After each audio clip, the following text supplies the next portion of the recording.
are addicted keep staying addicted, or they keep, like, they try to get rid of the addiction, but they keep falling back into the pattern, because to break an addiction, you almost have to become a new person. Like if it is a very deep-seated addiction that is influencing your everyday life, like even the way you're scheduling your everyday, then you have to become a totally different person. Because, for example, you're an alcoholic. Then you are an alcoholic. You drink alcohol at parties, you drink alcohol at home, you drink while watching a movie, while eating dinner, etc., etc. But then you have to become the person that does not drink alcohol, and that is a complete mind shift. You have to become a different person, and some people are not willing to become a different person. I got a message from a publisher, and they said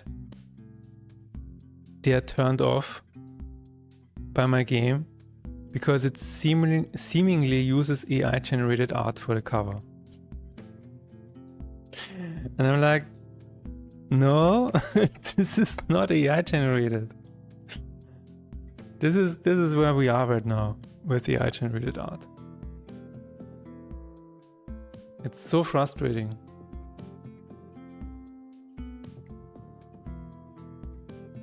And I'm like, no, this is not, this is the artist. The artist is called Marcella Boulevard. This is her style. And I'm like, okay, and I have the layers, you know? This is the angel. These are the wings. These are the spheres. If you see something 7 times, you're more likely to buy it.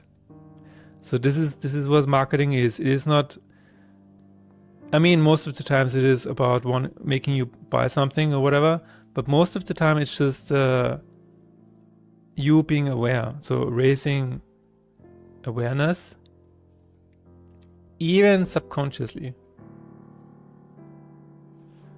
So if you see a bottle of cola 7 times, and then you go to the supermarket, and then you see cola in the shelf somewhere, you're more likely to buy it because there is a certain awareness already in the back of your head, right?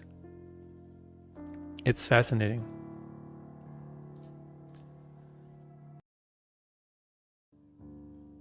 Okay, attuned. What is attuned going to do? We also need to add it to... See, this is the problem. We always need to add translations. I should have never translated this game. Just don't translate your games, man. Just don't do it.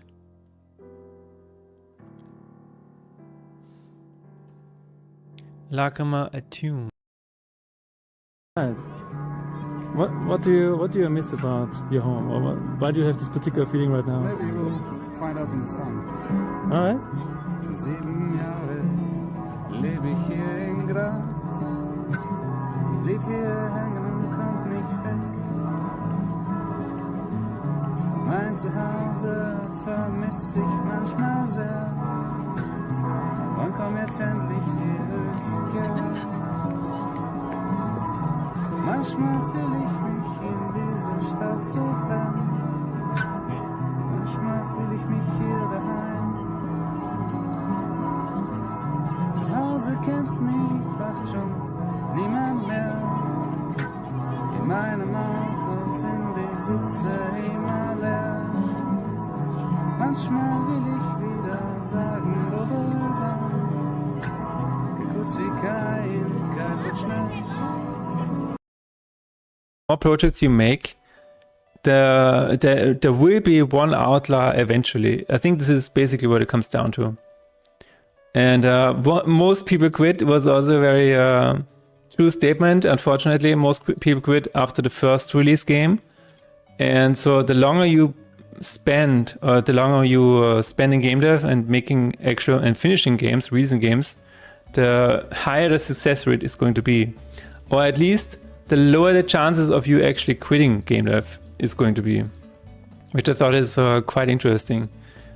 For me personally, I think this is true. That is why I always say you need to finish your games as quickly as possible. especially if it's your first few games.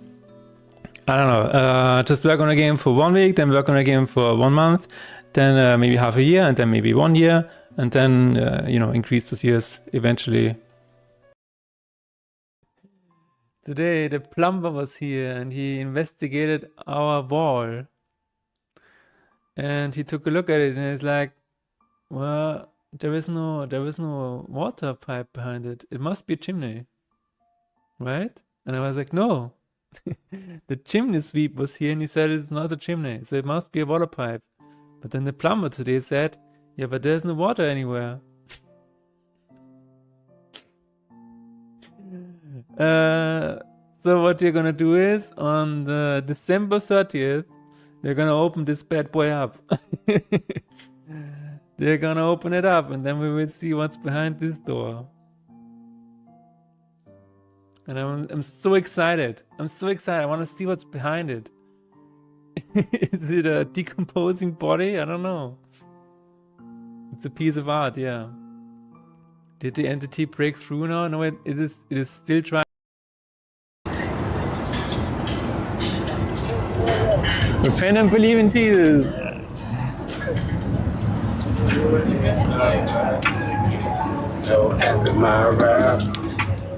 That guy has a parrot on his shoulder. Yeah. He's driving That guy fast has too. a parrot on his shoulder. Do you need to remind you guys that this guy has a parrot on his shoulder? Okay. Maybe I'm dreaming. I don't know. So I will show you this, and just don't tell anybody. Let's see. Okay, so for Kerato Dash, for example, on Spotify, let's go to let's see if we can find a Spotify entry here. Spotify, there it is. Okay, there it actually says 0. Never mind. I actually got 0. Okay.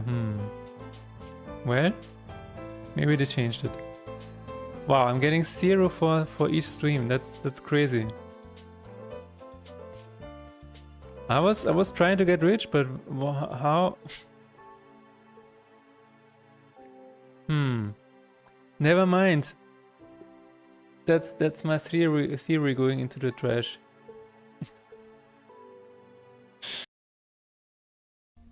I think this comes from a point where you are not focusing on making a product for a customer anymore. You're just you have fetishized writing code. You have made a science out of it. Your goal should always be to make a good product for the customer. That is all it needs to be. If that requires you to write OOP because you know some parts are really complicated, or there's an opportunity to use it, then please go ahead. But all of these design patterns and and this MVVC and MVC, and it's just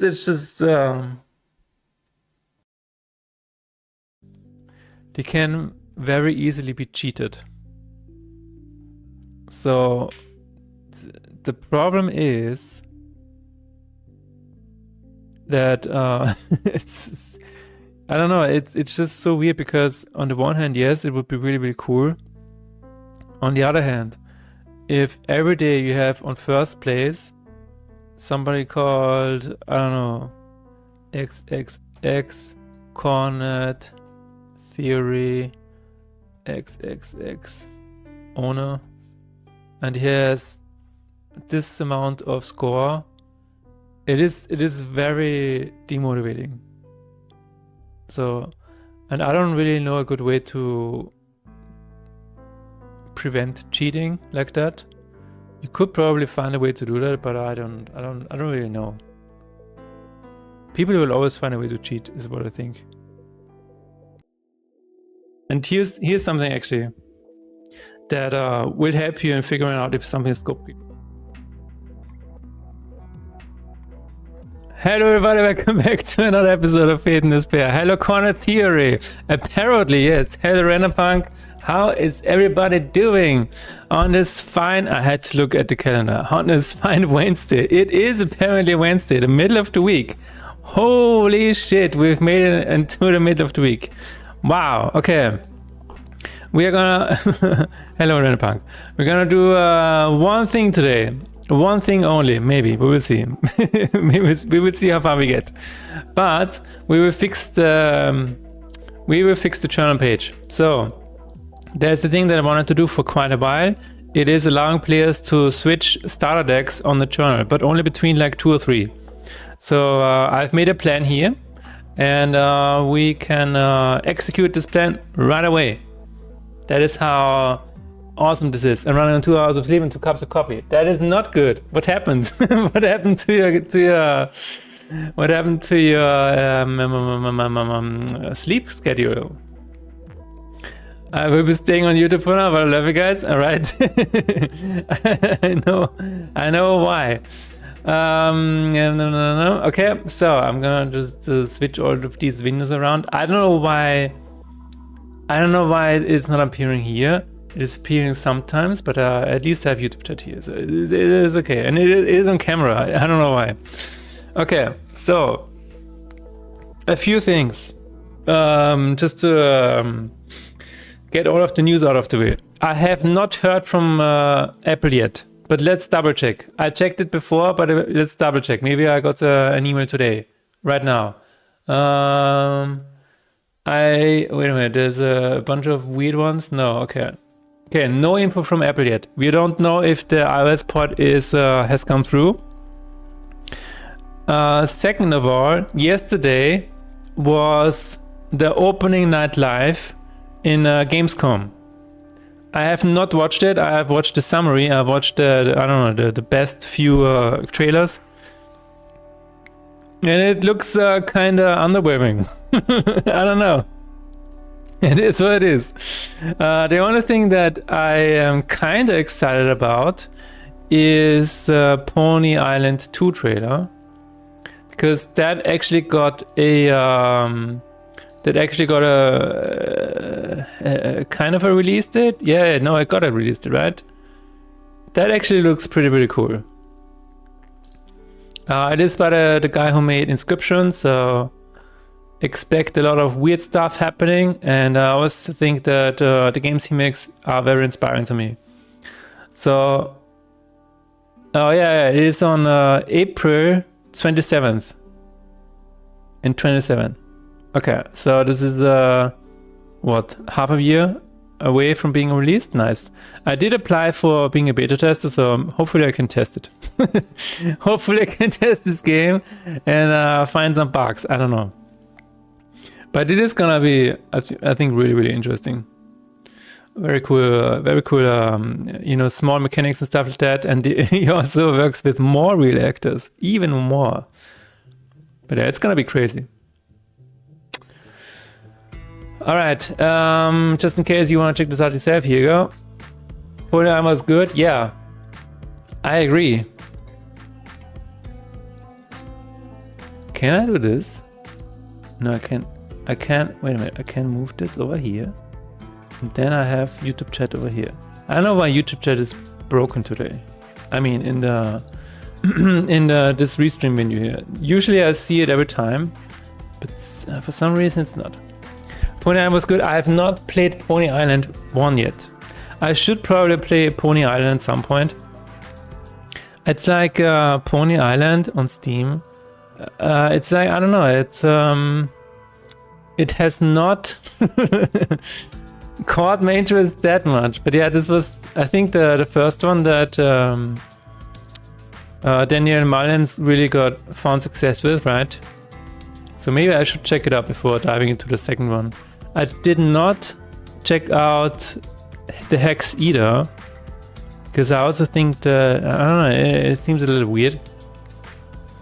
So I only played Inscription. I know, I'm a... But Inscription is so good. I really liked it. That is interesting. Similar to games you've played, the Beginner's Guide? Why does Steam think this is the same shit? I don't think this is the same as Beginner's Guide.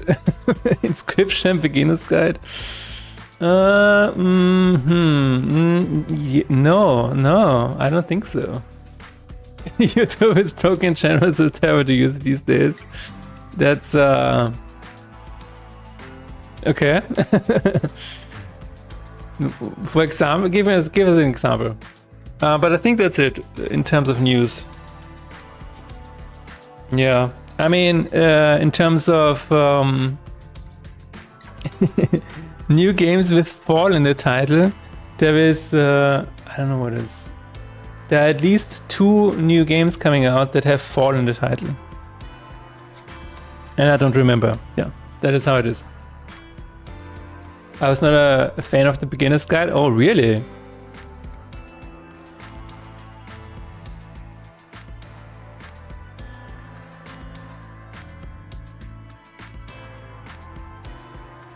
No, I really like the Beginner's Guide. It's I think it spoke to me because there was this sense of I don't know, this weird feeling of making things just for the sake of making things, and that is I don't know if I really was questioning myself, like, am I still making things that I would make if it was just for me or not? So that is why I think the Beginner's Guide really struck a chord for me. And it kind of made me realize that I need to focus more on things again that I would like to do. I know it sounds strange because I do things that I want to do. But I think this was around the time when I made the... I don't even know when it was. But yeah, it just made me reflect on myself a little bit more and redirect some of my focus and priorities. And I think that is why this game is quite good.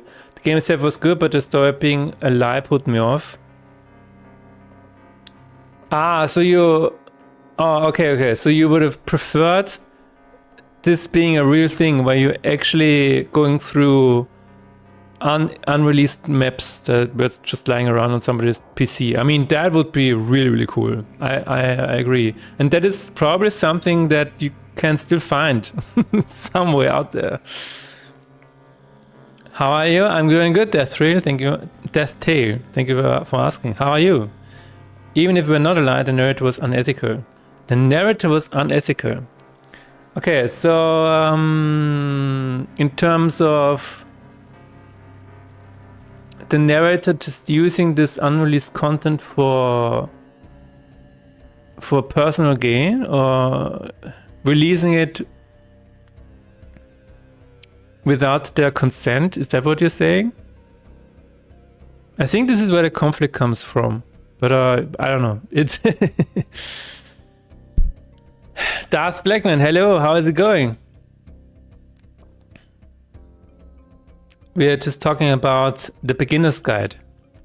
The Beginner's Guide, I think, was I personally think it was quite interesting. Basically, and also it is implied that he was toxic to a friend. He was toxic to a friend. Yeah, okay. But you can argue that these 2 people exist in your mind. There's this one guy who just wants to sit in a corner and create for themselves. But there's this other guy who is like, we gotta release it, we gotta put everything out there, we gotta, I don't know, make everything about marketing, money, etc., etc. So maybe the story, you can interpret this as being like 2 people that are sitting on different sides in your mind. Maybe this is an interpretation. Hello, Tarok, how is it going? How is your Wednesday? Did you also play the Beginner's Guide, Tarok? Varric reads, hello Varric. Doing well, thank you. Wanted to drop by before heading back to work. Have a good day and take care. Alright, have a good day. Have a good day at work. I did not like the presentation of the narrative, but the premise of looking at old math was cool. Yeah. I mean, it was It would have been really, really cool if these were actually old maps, but and just lying around on somebody's hard drive. That's true. But you can do that today. You can go to Half-Click Trilogy, you can download the maps, and then you will see a lot of maps that I made that are pretty much unknown. You can do that today. Was? Der Beginner's Guide.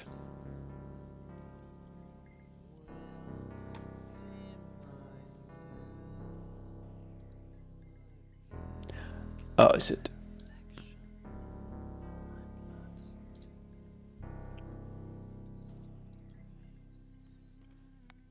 I really like the Beginner's Guide. Didn't play it. Okay. It reminds me of things I've made and not released, which is why it's stuck at co-op. This is exactly what I'm talking about. Yes, that's the same. It's the same thing for me. And the Force Growth narrative ruined it for me. Okay. All right. Well, let's take a look at what we're gonna do today. Did you guys watch the Opening Games Live presentation yesterday? And did you have any favorite trailers? Did you see anything that spiked your interest? I personally thought that it was... I didn't watch the whole thing. I watched a summary and just the best trailers. But I don't know, there's not anything there that really caught my interest. Apart from the Pony Island 2 trailer, but you know, we already knew that it was coming. I'm in MS2 right now. Didn't expect a Turo game, alright. If I die, you can release my unknown maps model. Okay. Do you also have a kill switch where if you don't respond in 24 hours, the maps will be sent to me? Is that what you have, Corner Theory? Because this is what the GTA 6 leak apparently had. I don't know if it was fake or not, I guess. And that way you can make an ethical beginner's guide. Okay, so we will make an ethical beginner's guide. We will make a beginner's guide that does not have a weird narrative around it. We will just explore unreleased maps, and that's it. I really thought that the premise of the game was very, very interesting. You know, just taking unreleased maps, and you could even make a case for... Maybe, you know, how about you glue together a bunch of unreleased games and you just explore them? That would also be very interesting. I should.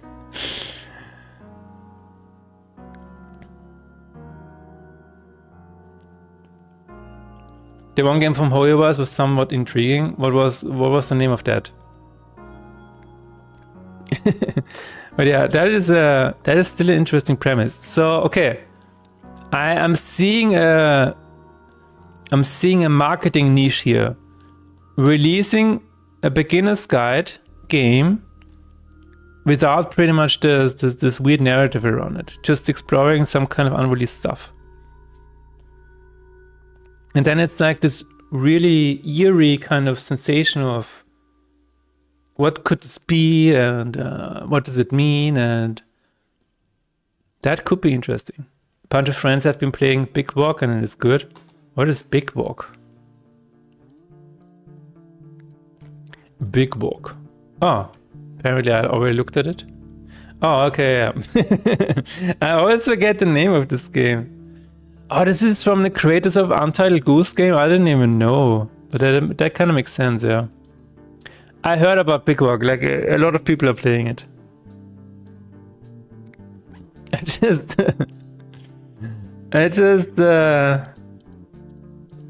I don't know, this is not for me.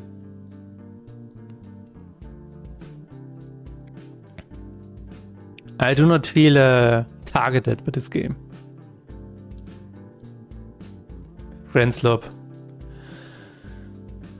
Can't remember the name, but it did such a FromSoft bait with its visual and voiceover. Nice. Yeah, there were some of them that kind of looked like... there are a lot of games coming out that try to have this Dark Souls, Elden Ring kind of vibe. It's a really solid game, high effort, nice. Very cool. No, I don't like to play such games. I don't know. It's the only multiplayer that I like to play is Slay the Spire 2 with my wife. That is as far as that goes. Oh no, wait a minute. There's another announcement. Heroes.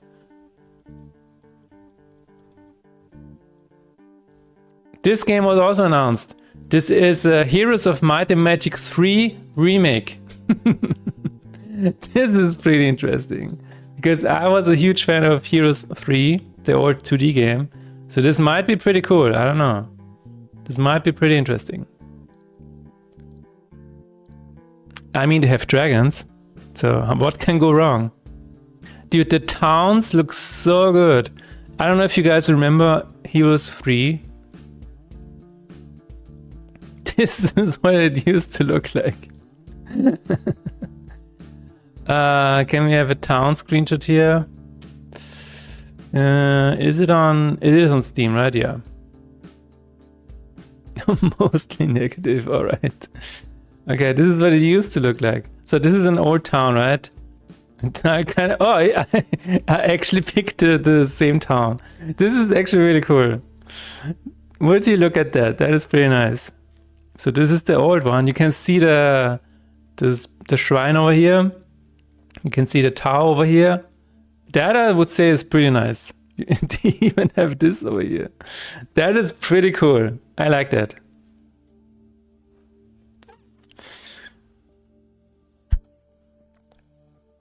They want the chip which has the exit file? I have no idea. The newly released Heroes of Might and 3 Complete Edition on Steam currently downloads 23 kilobytes. Dummy executable because the main game files are missing. What the fuck? There's no way.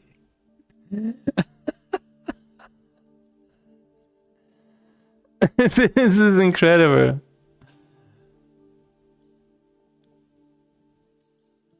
Wow.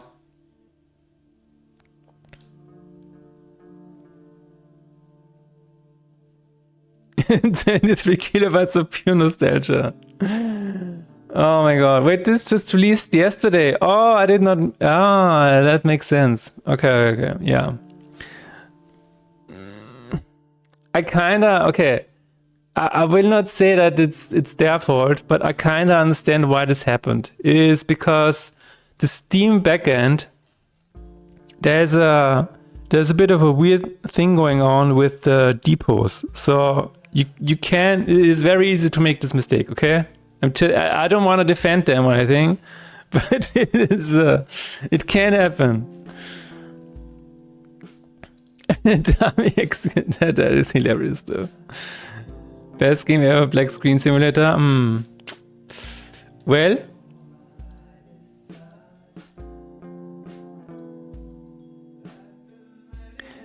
they couldn't have uploaded better screenshots. Like, look at the JPEG compression on this. It's crazy. But on the other hand, I guess, yeah, the original game is probably just 320 by 240 or something like that. Okay, but yeah, I think this could be cool. I don't know.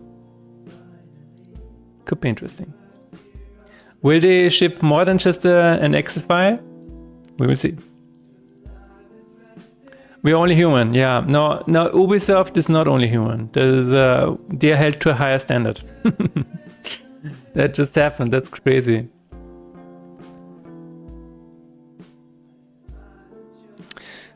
All right. Let us go into the JSON file. And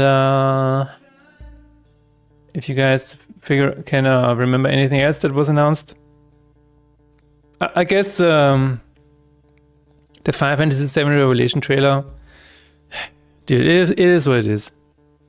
Like, Final Fantasy VII is one of the biggest inspirations of all time for me. One of my favorite games of all time. And it's, I still don't know what to think about the remakes. It's, yes, they have the weapons now, and they have it's probably gonna be an epic conclusion, but the way that they changed the story is just making me feel certain things. I don't know. It would be interesting if they killed Ares at the end. That would be interesting. So, I don't know. I refuse to play them until they are all out. Yeah, that is also what I really don't like. That is what, yeah. Because I played the first part of the remake and then I was like, you know what? I'm gonna wait until everything else is out. You cannot get into the original. Did you? I don't know, but I can understand it because the models are so low poly and stuff. It looks really outdated nowadays. But back then, when it came out, it was so groundbreaking. It was crazy good. Like it was state of the art. I really liked it.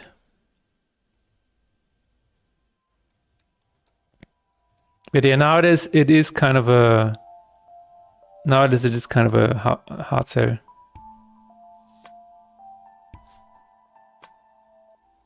You didn't like it back then either.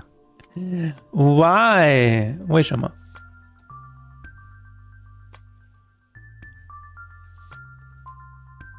I felt like they should have made a really detailed 2D game. Wow! No. No.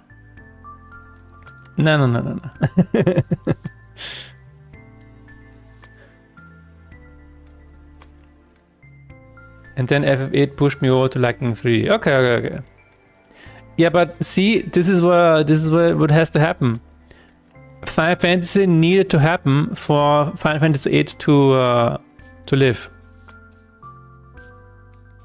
They needed to get accustomed to it somehow.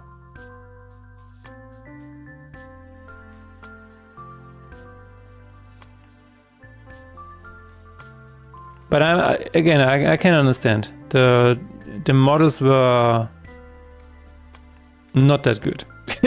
I mean, they were fine for the time. I still believe that. But yeah, Final Fantasy 8 also really cool. I really liked 7 and 8. But Final Fantasy 9 was weird. Final Fantasy 9 was really weird. I didn't want to own a PlayStation yet? Ah, okay. Yeah, no, I definitely... dude, I saved up so much pocket money so that I could finally buy it myself. And I got it with the demo disc. You know, I didn't have a...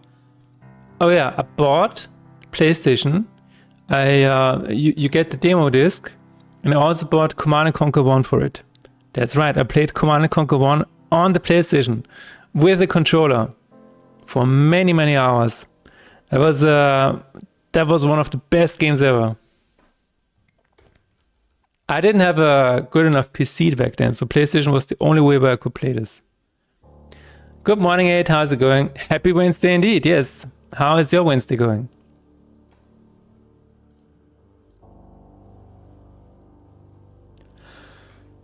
Did you also watch the opening games night live? I don't know what the order of these words were correct. But yeah, 8, if you have a favorite game or favorite trailer of yours that was announced yesterday, let us know. I'm curious.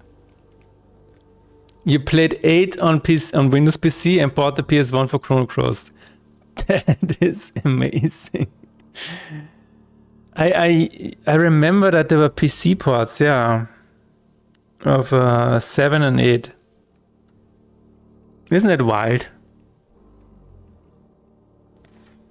It's Lack of Sleep Wednesday, so a meddling experience. No, I've not seen it. Oh, okay.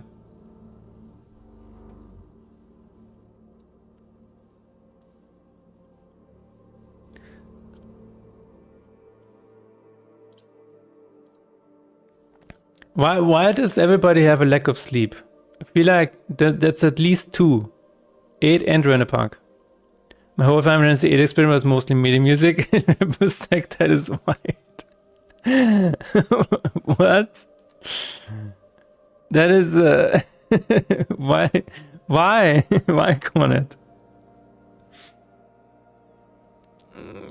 Final Fantasy 8 had I don't know. I didn't really like the story of Final Fantasy 8, but I think the vibes in general were very good in Final Fantasy 8, and of course the card game. The card game in Final Fantasy 8 was amazing. You found a game you're very excited for? What is it? I just woke up 2 AM and couldn't sleep. That's crazy. Yeah. That is how it goes sometimes.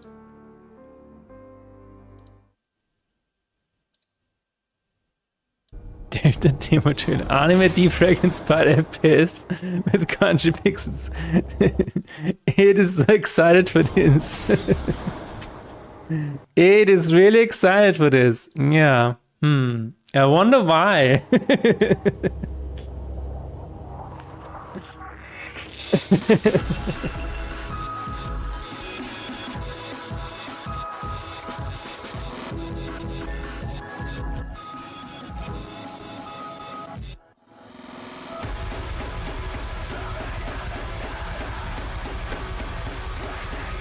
God damn, dude. Is it painful? Can you hear me? That looked cool.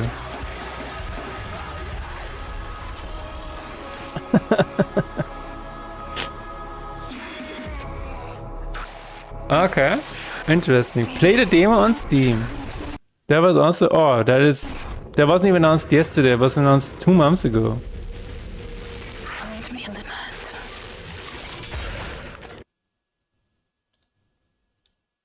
Nice. First-person movement heavy platformer game focused on physics-based traversal, speedrunning, and mechanical mastery. Somewhere ahead, the one you lost is still waiting. That is a really cool shot. I really like this one. That is a nice shot. Ooh. Nice. Yeah. I think it's turning into hardcore metal. I see this game a lot on Instagram, yeah. The PC port didn't have the same music engine. Oh yeah, right. There's a. Oh my god. There was a difference when you played it on PC because the PlayStation had like this MIDI sequencer with really, really cool sounds. Yeah, that is true. If I had a playable Lizardman, I would not hesitate. If it had playable Lizardman, you can say dragon. It's okay.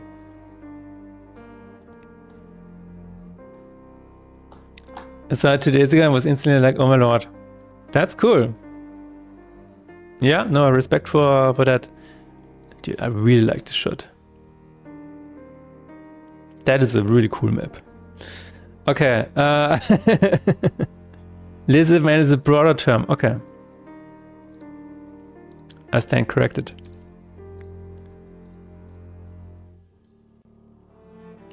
But yeah, otherwise,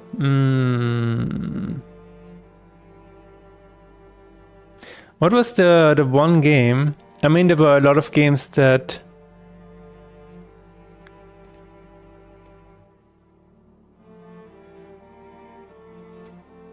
There were some games that looked kind of interesting, but it's also like, yeah, this. Oh yeah, this is the first one that was announced with Fall in the title. Nodus Fall? I don't know. Nodus Fall. Remember, guys, if you want to make a successful game, just put Fall in the title somewhere. But that looked pretty cool. Do you see the second shot here? This one. That is a pretty cool shot. Wow. Fall in this. Exactly. I should have named it Fall in Despair. Faith in this fall. I mean, it looks very interesting, but you know, it's always the gameplay that's gonna really tell what is going on.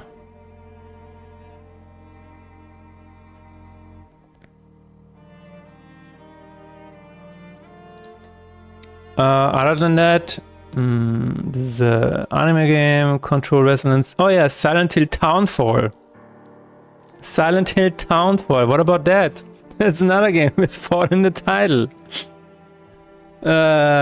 It also makes me think a lot about my game. It conveys emotion I want to provide, but I want to avoid shooting. Okay. Hello Rangzug Mang, how's it going? Fall in this fall, Fall Rising. Yeah, I don't know, but the Silent Hill one, there wasn't. I mean, this is the problem with Silent Hill. You know, you are in a foggy town, so all of your screenshots is gonna look like this. This is a big problem. I don't know. I would probably think about that. Think about your marketing, guys. I'm just kidding. We have Mega Man Dual Override. They should have called it Mega Fall. But I don't know. Any Mega Man fans in this in chat? I'm not particularly a Mega Man fan, to be honest. But they do keep them. They do keep coming out. And apparently there's a Witcher 3 remake and a Witcher 3 expansion.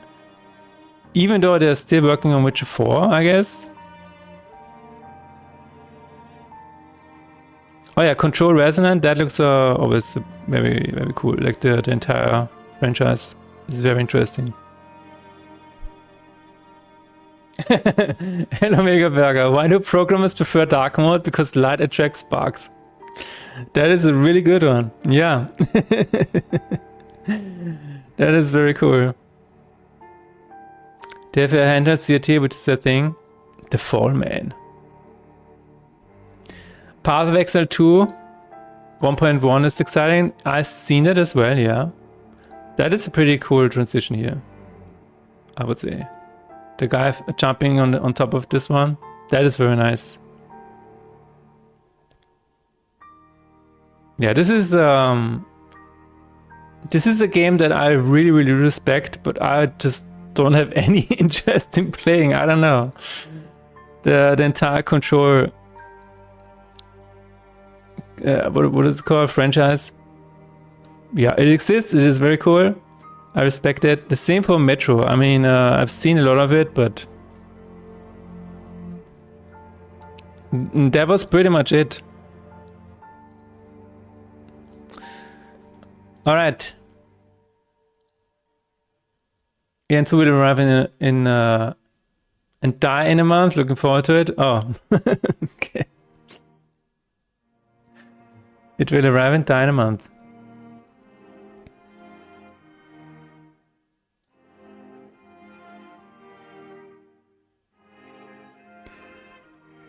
I don't know, anything. I feel like the most interesting games are still coming out from the indie developers right now. It's like every few weeks or so there's a big indie game coming out that just takes everything by storm. So I don't know, it's just a very interesting time.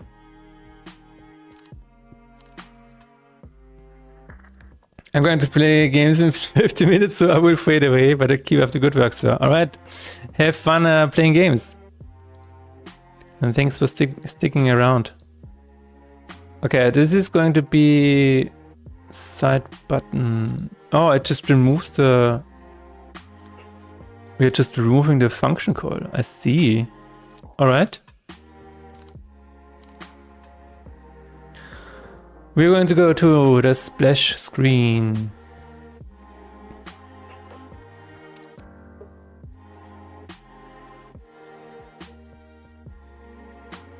Button? Start button? Wait a minute. No. We don't need the splash screen. We need the run creator. CS.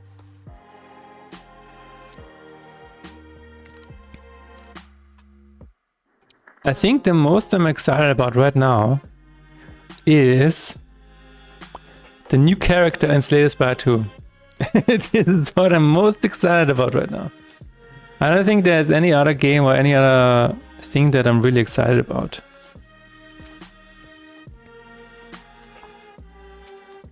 Oh yeah, there's a new Beck album coming out at some point. That is also what I'm really excited about. I kind of want a new Beck album. When is that going to come out? Oh wait, yeah, on September 18th. Okay, that sounds good. I'm looking forward to that because Mutations is still one of my favorite albums of all time. Mutations is really, really good.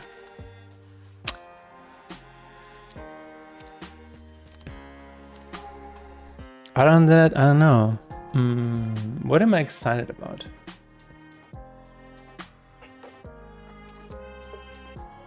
I just want to know how they are gonna add another new character to Slay the Spire 2, because it has to be mechanically very different and very interesting to play. Otherwise, it will feel just the same like the other characters, right? So I really want to see how they are going to solve that.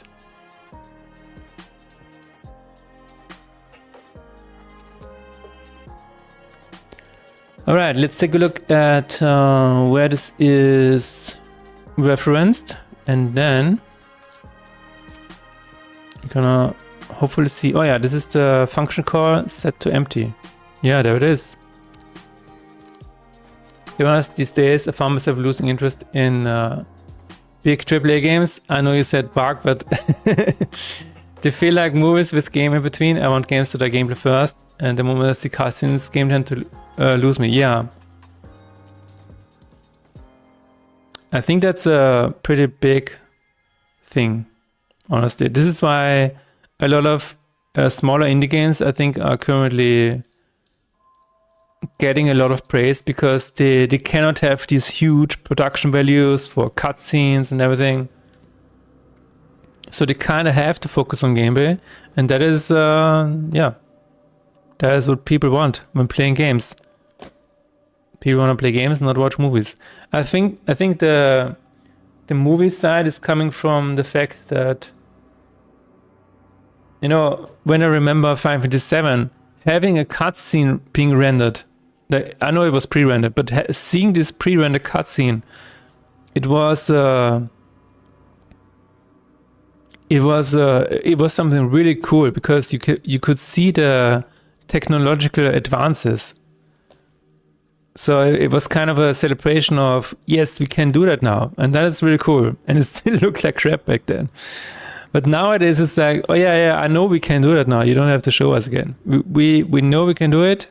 We don't need a 1 hour cutscene anymore. Thank you, Kojima. But I think I want to go back to the gameplay part, please. Thank you. That's a big issue with Last of Us 2. I didn't even play it. I played Last of Us 1, and I think it was an okay game. I think it was good, and especially in terms of sound effects. Sound design in general was really, really good in that game.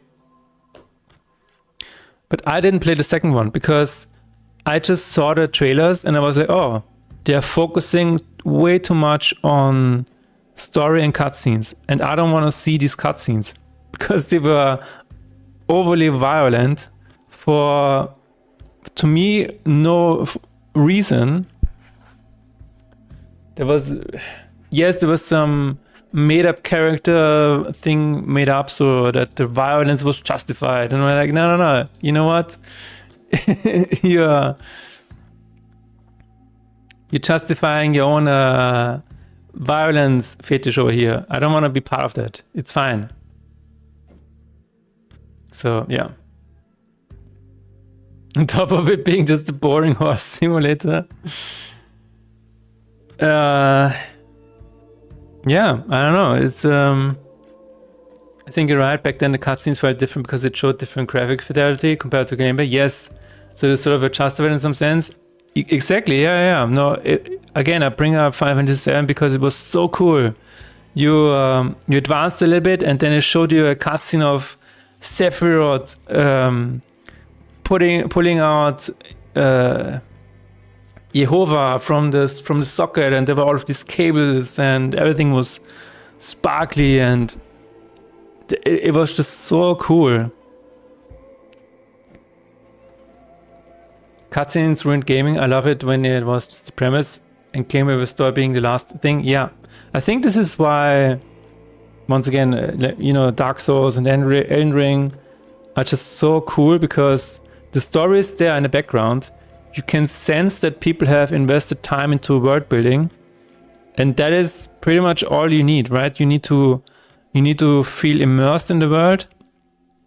You want to escape. You want to escape your own world into this world. So if the world feels real, that is all you need. I truly believe that. It needs to feel like a real place that you're entering. And if you can set it up in a way that it feels like that you can provide a huge escape, you don't need cutscenes, you just need a strong sense of presence. And you can do that with gameplay. For example, Sekiro.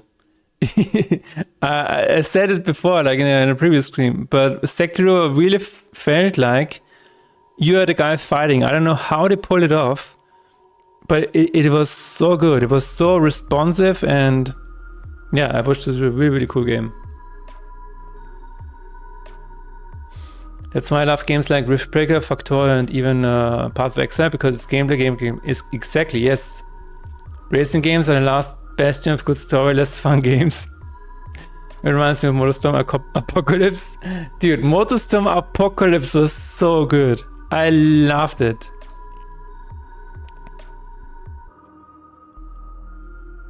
Let's see if we can find the clip. It was just so good. The thing about MotorStorm Apocalypse is they took this premise of the world falling apart to add changes to the tracks. And there's this huge spectacle every time you play the same map again. It was so good. It was such a cool setting. I really like this game. My wife always played, I always took the cycle, the motorcycles. And I used to, take the big ones, the monster trucks and stuff like that. Dude, this is such a good game. I completely agree with you. What a blast from the past. Racing games are, okay, yeah. All the natural disasters start happening in races, be like, fuck it, let's have one last race before Earth. Yeah, you see that happening? It's so good. Everything is falling apart. But yeah, you will keep on driving.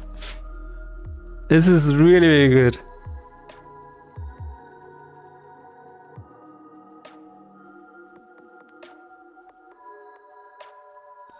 Oh my god. This is so good. Didn't they have like random events as well? Because sometimes you would play a map, right? And it would not always have the same destruction happening. I think this is what it was.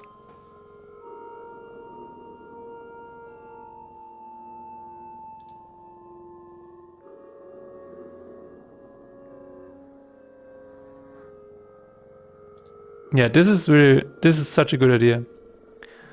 I want to play through whole Dark Souls, but Ornstein Fight got me to stop last time. Okay, I have not played any of the Dark Souls games. I only played Demon Souls, the first one on PS3. Didn't finish it, and I played Sekiro, Bloodborne. I finished Bloodborne, didn't finish Sekiro, and I played Elden Ring, and I finished Elden Ring. Sekiro was just too hard. I wouldn't say too hard, because I guess I could have made it to the end, but it was honestly, at times it was really bullshit.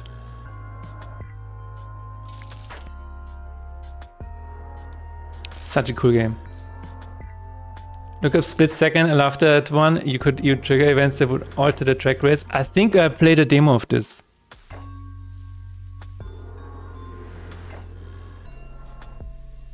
I think I played a demo of Split Second when it was this on Xbox?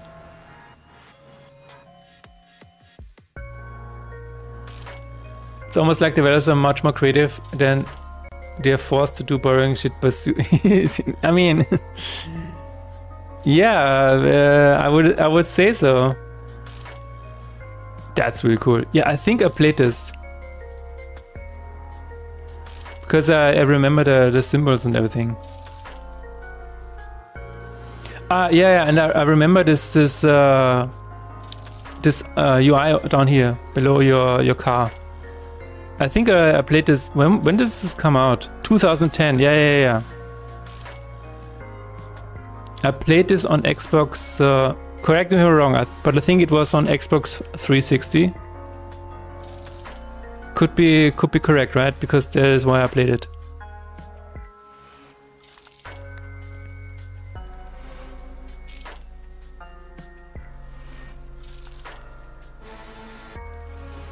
Yeah, no, I remember this. I remember this. Holy shit. You wrecked him.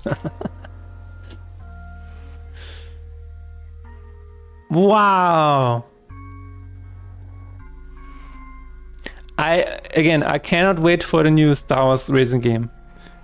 I really look forward to that Star Wars racing game. I'm really looking forward to that.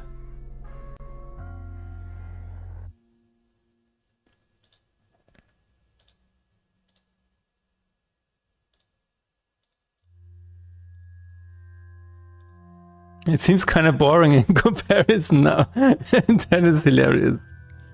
Oh no, they have cutscenes. Oh no, you can walk around. Oh no, they're ruining it. No, I don't want to walk around in my racing game. No, they have cutscenes in my racing game. No, it's never mind. My Christmas wish is to have Motorstorm Apocalypse or Arctic Edge remake. Wow, that would be nice. Yeah. Motorstorm Apocalypse is not on PC. Oh. Did this game also suffer sales-wise because of the unfortunate release date? What was the unfortunate release date? I heard it's very good, mixed roguelike elements into a racer. Yeah, I mean... No, I'm still really looking forward to that. Because I was a huge fan of the original one. The original pod racing game. This could be really good.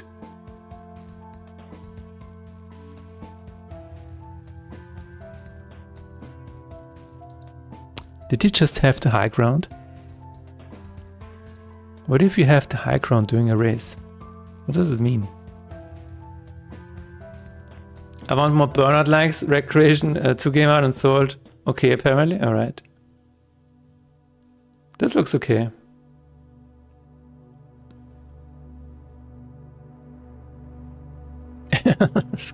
Of course you have the people talking to you in the corner. Yeah, there's some AAA stuff happening here. Or maybe it's just, oh no, it might just be other races. Okay.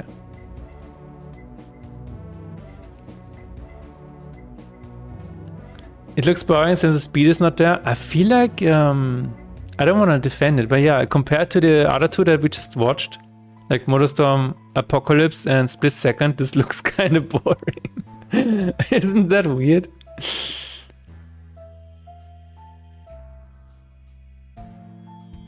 Looks kind of slow. I wish they would take some notes from Wipeout. Wipeout was... I still think Wipeout was one of the best racing games ever. I know it was not... The tracks are too wide. Yeah, that might be the problem. You're losing a lot of sense of speed if you are not close to a wall. That's true. I still want to play it, guys. It just... I don't know. I just want to cruise around and enjoy a bit of racing. I don't know. It just feels like this was made for me. Motorstorm Apocalypse released just when there was a serious tsunami and earthquake. Oh! I remember that, yeah. I remember there was a thing going on. I think they even delayed the release, right? I think Apocalypse was delayed a little bit.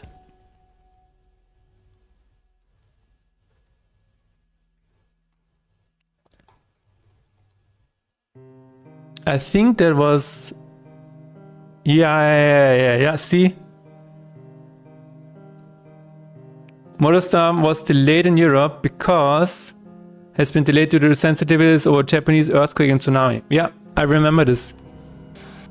That was, that's true, yeah. Wow. Has cancelled online pre-orders for the game. And in the process of removing prominent MotorStorm advertising. Yeah, that is, that was a huge shame.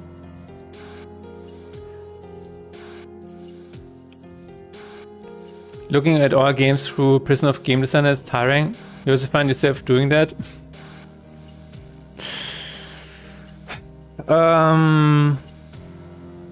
Yes, so I will say that especially for trailers, I'm very critical.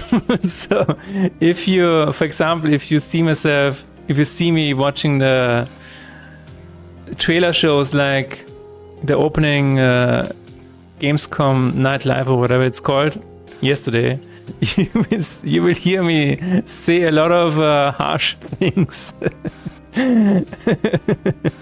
It's like, oh yeah, why are you not doing this way, or why are you not doing that? So yeah, I think, but I don't know if it's tiring. It's just that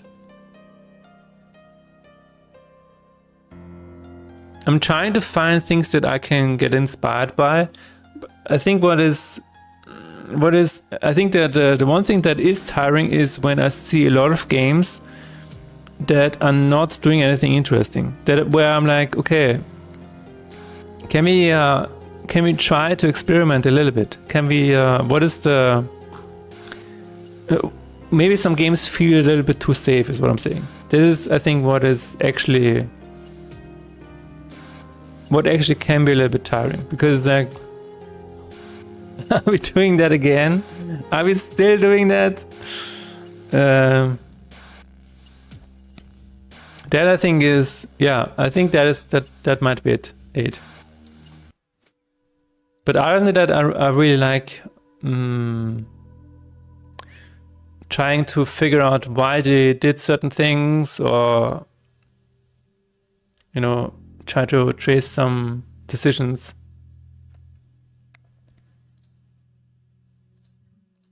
I did see a trailer yesterday where I was like, wait a minute, the VFX, they don't look that good. I think Jack the Generalist could have done a much better job here. So.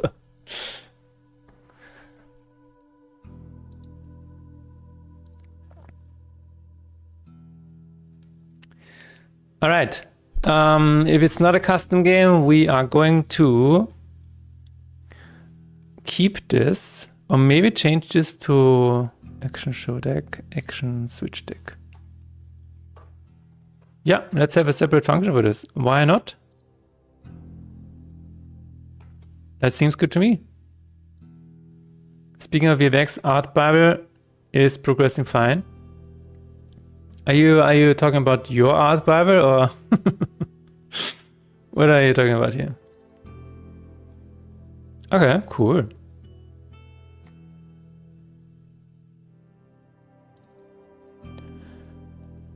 Are you thinking of,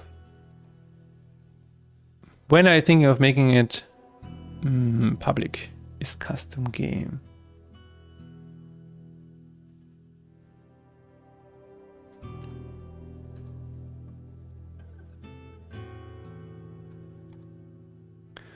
Alright, show. No, we wanna switch deck journal. That's what we want to do. My game, Prada, I'm trying to figure out why my movement system is shitting itself. Oh.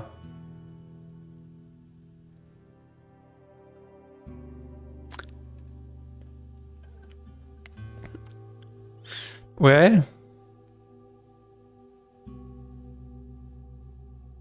is there, I don't know, I know movement is very important for your game, right? But is there a way where you can at least progress a little bit further? I'm trying to figure out what I would do in your situation.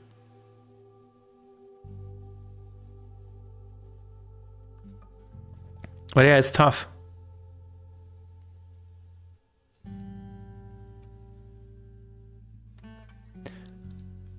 All right, I'm going to make a function here, and we will continue making this after the break.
All right.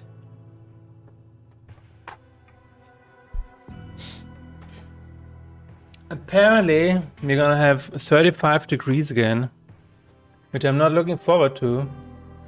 But you know, it's not the end of the world yet. So we are switching the deck journal, which means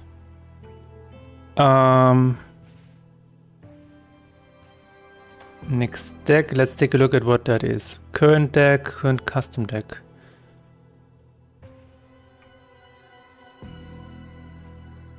Okay, so we need to do this. Current day deck index.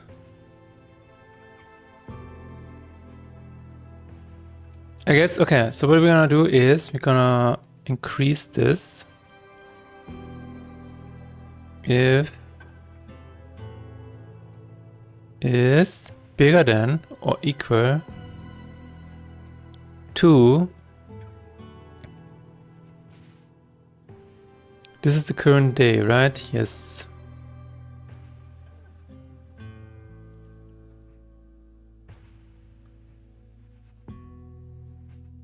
Active button, get component parent journal day, what? This stats, mid statistics. I want to get the JSON information, that would be nice. What is the file called again? Campaign days. Oh.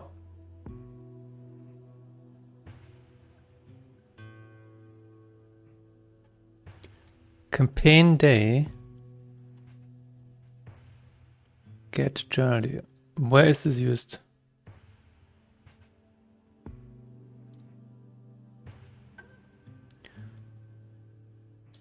Oh my god. Get journal date first day. No, that's fine. This is fine. That's fine.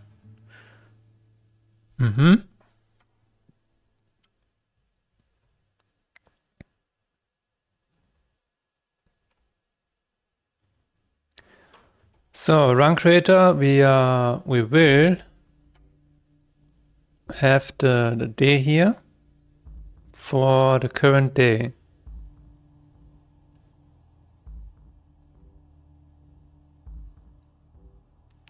Is the current day 0 based? It is. Okay, that's good. That is good. Available dex dot count. Wait. Not count, but size. Length. Alright. And then we would say current day index is 0. Current deck is day available dex current day index. Why is making a game hard? Yeah, that is a good question. we can try to figure it out.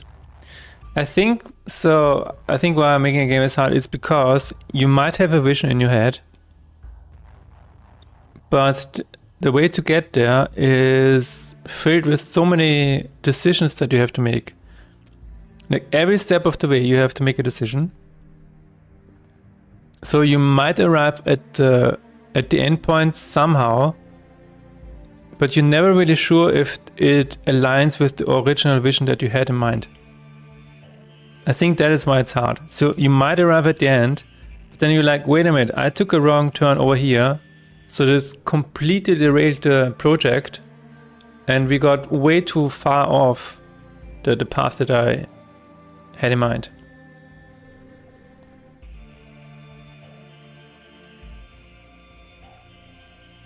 Maybe that's why, I don't know.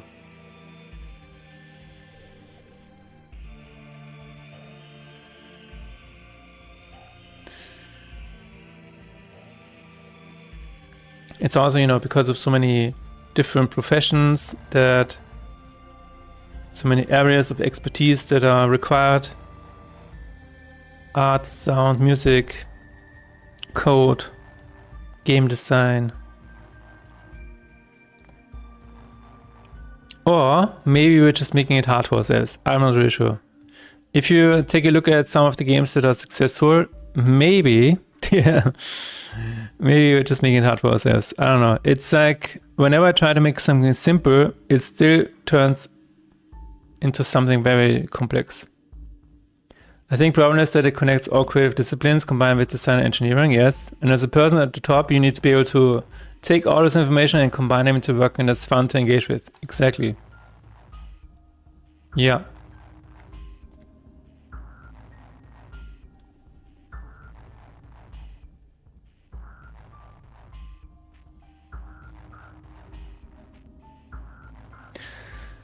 That is very true. I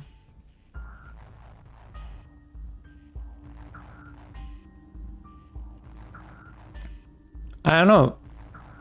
There is something. So, a friend of mine, he is I would say he's a very successful game developer. And the way he makes his games is very interesting. I still try to find, you know, the inspiration from that. the way he does it is he has a vision for not really the final game, I would say, but for a specific feeling that he wants the game to convey. It's very interesting. For example, he sees something in another game and he's like, I want to have this experience, but only this experience. I want to completely focus in on this experience of this other game that he has played. And so he makes the game and he prototypes for months to get this one feeling perfect. And then he just makes the game around it. And as small and as minimal as possible. To not dilute that one experience that he wants the player to have. Very interesting. I really find this very fascinating.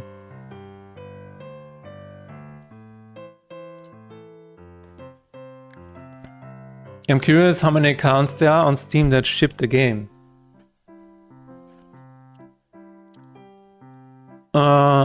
There's probably a statistic out there about this. This is probably public somewhere.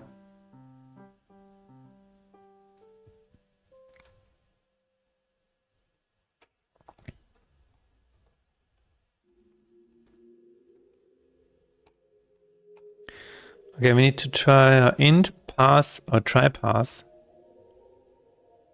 Right? Yes. What does this do? It returns a bool? Oh my god.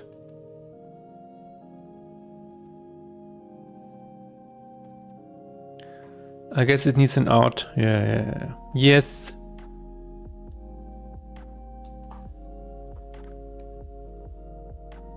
On Steam there's 52,000 accounts who ship the game. Yeah, that's there was an article about how many people then shipped 2 games. I think the fall off is very steep.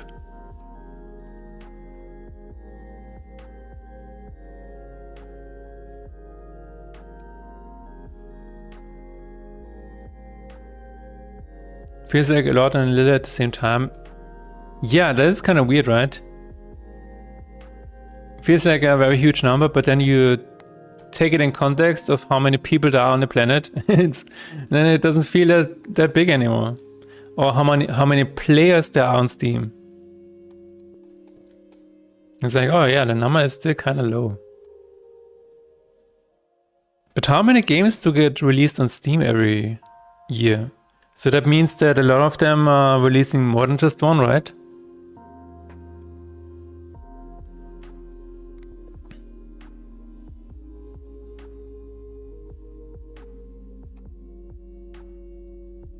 Okay, I think we have a get current data.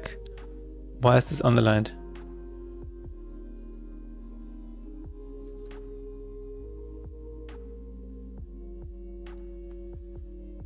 What? Is this already in use? No. Okay. We will just say this, get current data, and that's it.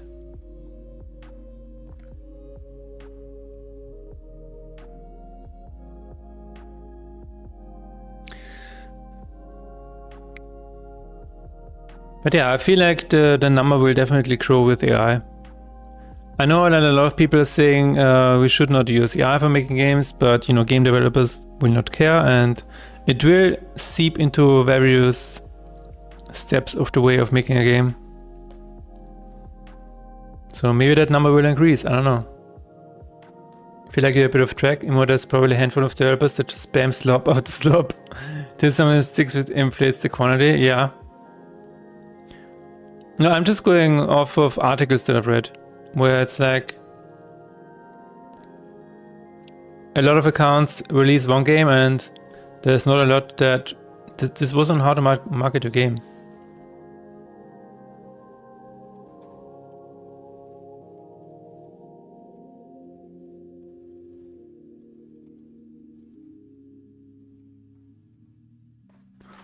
Let's find it.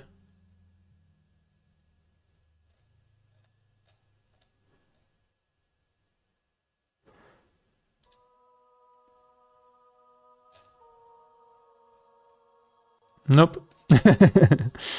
Well, there was I mean, there are probably several articles about this, but on this, oh, maybe it's here.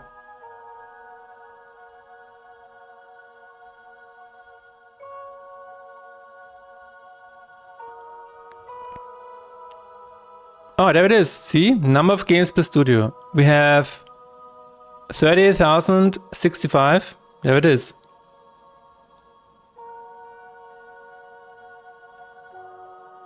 And the number of games shipped drops dramatically for the second game. So it's like only 7,900 released 2 games. And then it drops even more for the third game. So most studios out there, or most people that are registered on Steam, have released only one app, and this is 38,000.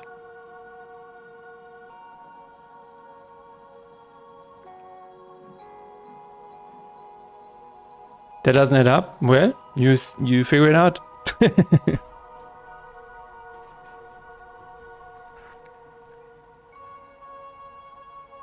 You figure it out.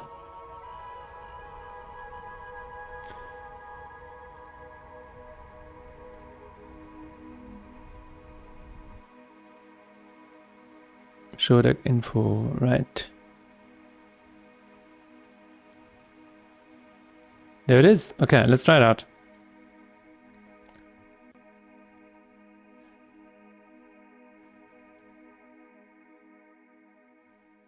I mean, yeah, it kind of doesn't make sense, but this is the statistic that I've seen. This is not the first time I've seen it. This is not the only article I've seen it.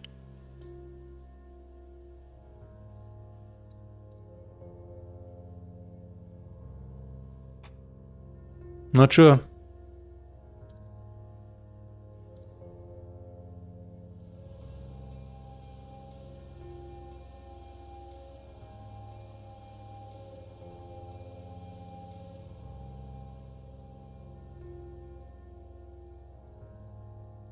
Okay, we definitely need to think about avoiding the same again.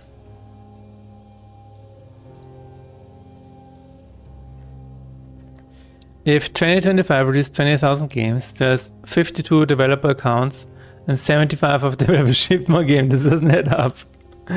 Unless there's a handful of outliers that ship 20 games per year. Probably, I'm not really sure. I'm not sure. Now, I mean, this statistic is only saying that how many studios there are that ship only one game. So right over here, you might have, I don't know, so if this is 7,000, you probably have like 2,000 that ship a lot of games, that pump out a lot of slop games. Might just be the case.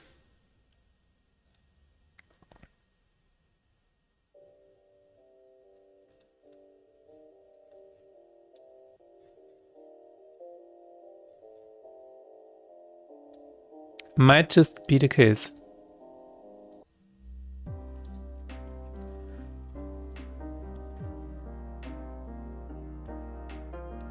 Picture day.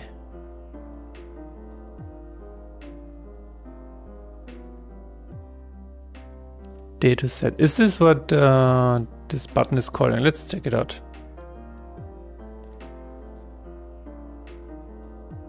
It's probably the 80-20 rule, It's probably 20% of the studios pumping out 80% of the games.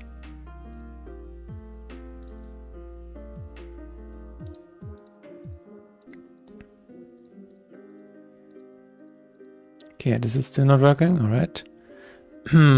Must be, yeah.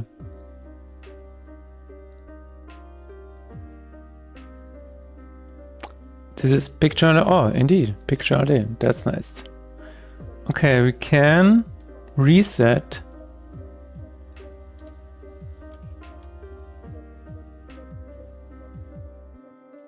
Yeah, let's do that. Current data index is 0. Then it is reset.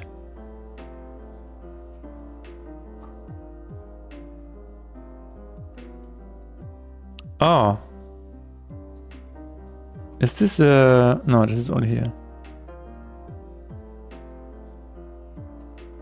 Let's try this. Available dex 0.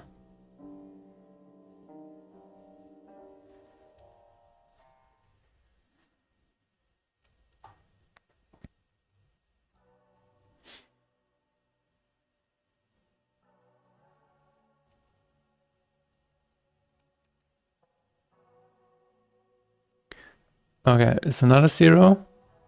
Oh, we can just use this. Impairment 25, only 8% grossed over 100k. That's 1,600 games. Yeah, it falls off pretty quickly. It is really insane. Like even which is why, you know, a lot of people say, oh my god, it's gonna be, there's so much competition out there.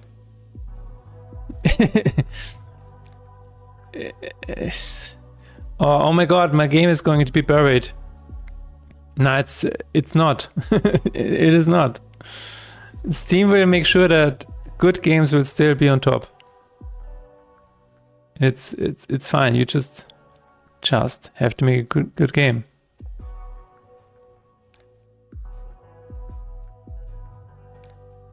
Apparently in 2025, oh, so okay. 600 games got 1,000 plus reviews. Yeah, that's 3%. Exactly, that is insane.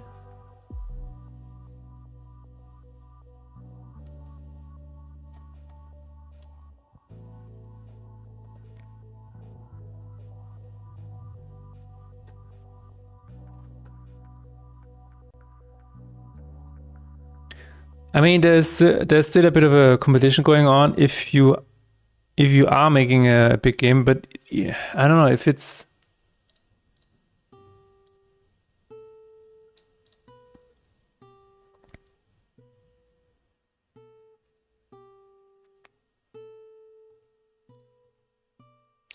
It's hard to say.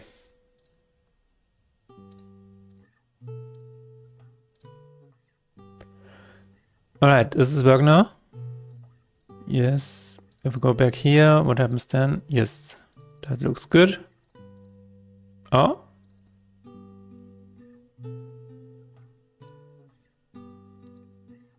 When did this happen?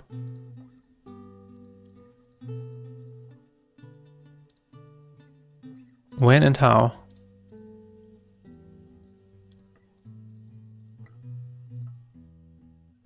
Ah, okay. Ah, because there is no. God damn it. This is in the. Yeah. Get a total description for journal day. Day available decks. Okay, then we will take the first one. No, that's good. Yeah. That is okay.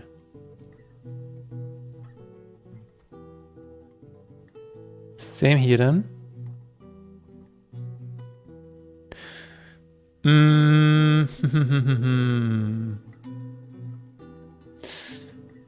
No.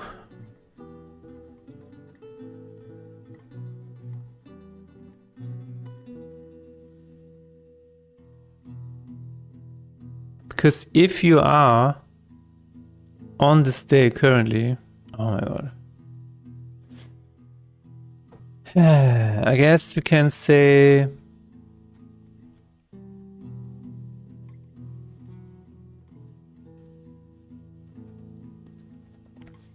I don't like that at all, but that is what we can say.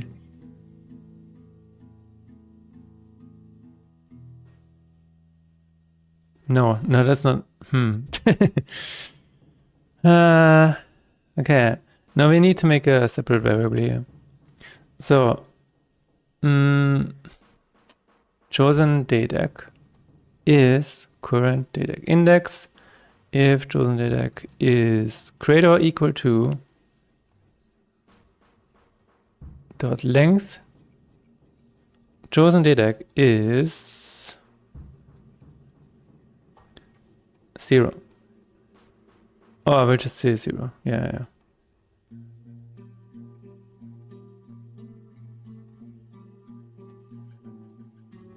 Okay, anywhere else? This is... Oh no, this is fine.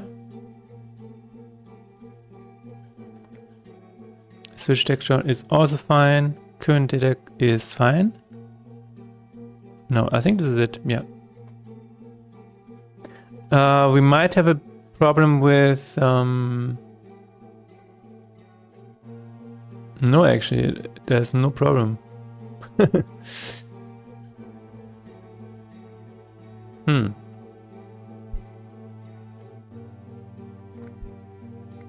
But it's in terms of statistics, it is the same pretty much everywhere.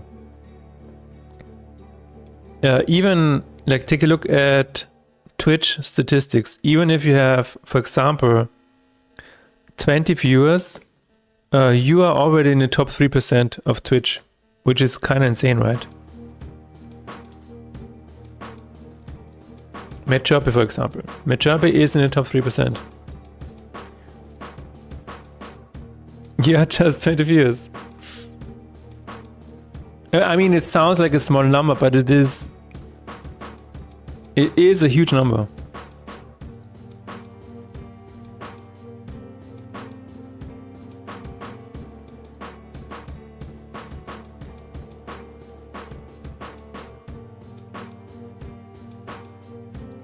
I was in top 3% Twitch years ago when I was streaming 3D. Nice.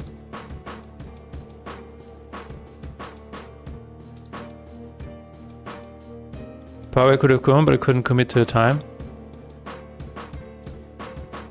It happens.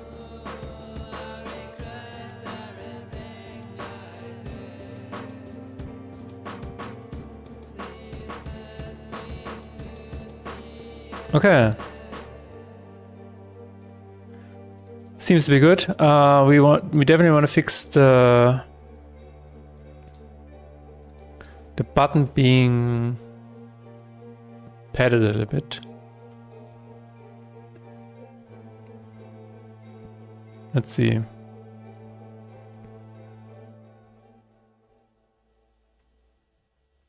I wanna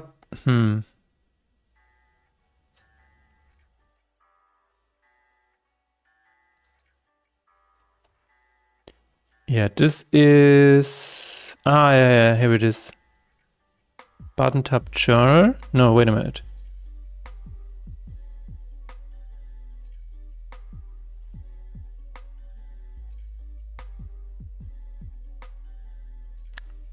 Deck button should not be disabled. Button tab custom is fine, but where is the... Let's see. Function call. Show custom. No, this is also fine. Where is the text for this?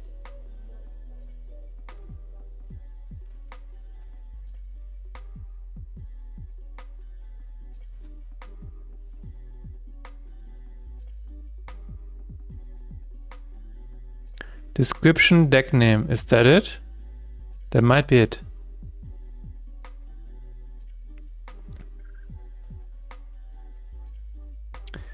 Text deck name. Oh yeah, there it is. If active private journal, we are doing this.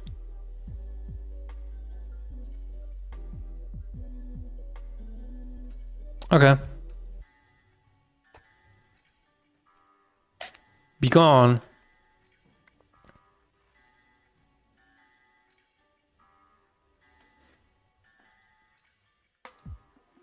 Okay, we have switched the deck. We have not switched the Tomans yet. We need to do that too. Oh, maybe, no, wait a minute. That is already working, I think. Let's test it out. I'm gonna switch out this here with the Toman number 2. Let's see what happens. I don't have different Atomans yet, but I want to have this in the future if I want to change like the difficulty.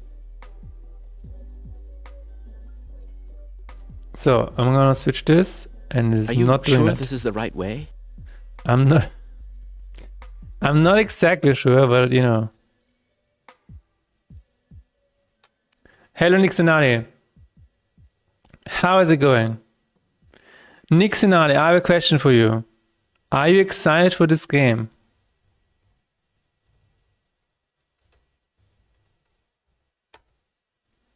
Are you excited for... I need to remember the name, sorry. Ananta.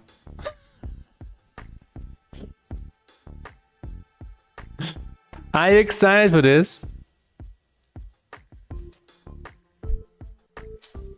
Damn, that's a 55 stream streak. Damn. Okay, what now? I am. It is excited.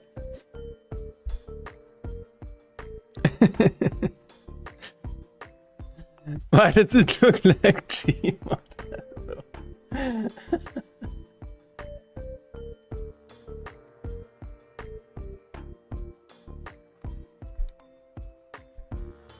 Well, it has armor and guns, I don't know. So I guess it was like, is Nixonali gonna like this?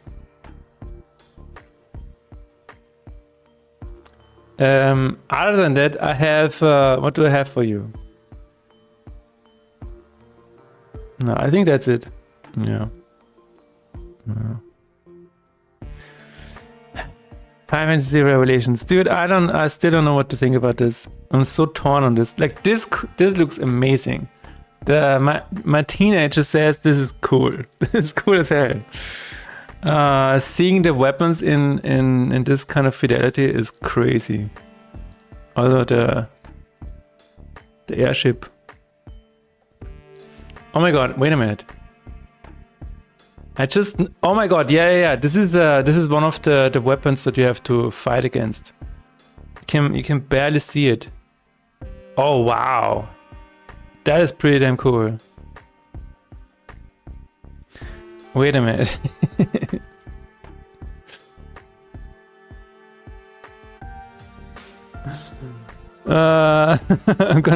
Okay, this is what it looked like in the original. Let me find the original. Wait a minute. Wait. Are they all next to each other here? No.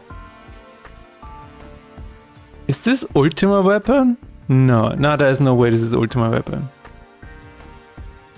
No. I think this is the underwater one. I think this is, yeah, this is Smaragd weapon. Yeah. Smaragd weapon. This is what this looked like.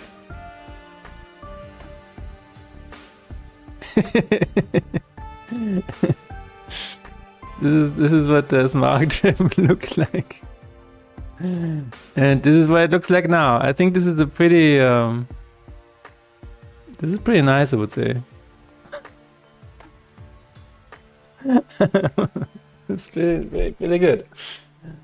The trailer looks nice, but it makes me think GTA was made by a Chinese culture company. I don't know. I definitely like to find Ultima and Ruby in Full HD, right? The one in the trailer was Emerald. Whoa, you think this is Emerald? Alright. You think this is the Emerald weapon?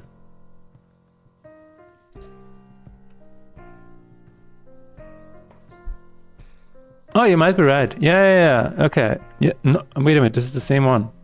What the fuck? Oh, Smaragd. Oh, this was the German one. Oh, God. This is the German translation. Yeah, it is the same one. Smaragd means emerald. Yeah. I was like, huh? So we were both correct.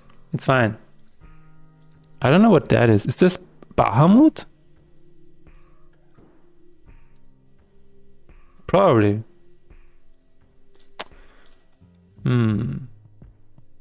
What was No Law? Oh yeah, this is the cyberpunk kind of thingy.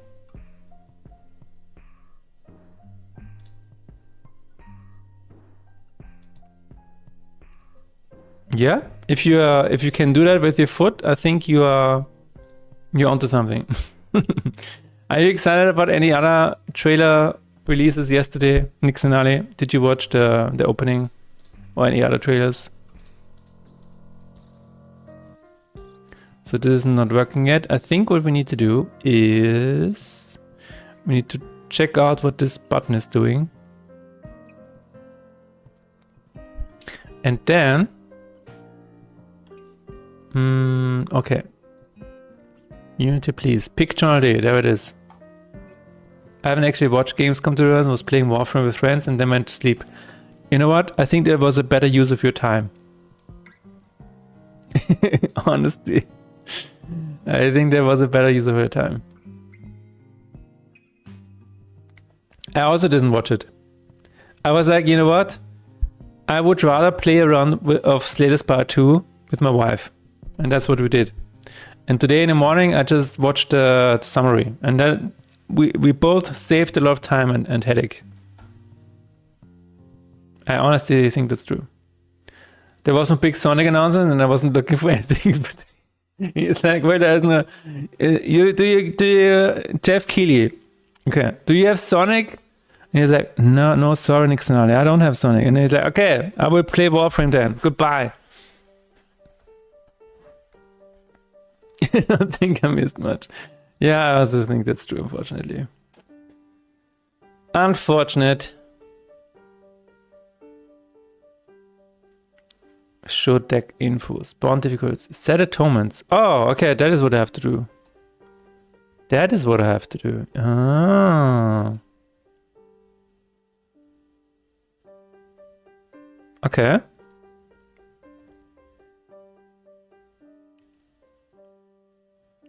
I have to do that every time? Okay, we're going to say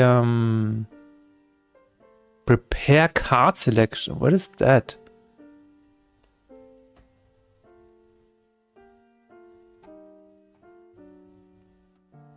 I'm just gonna put it in the function.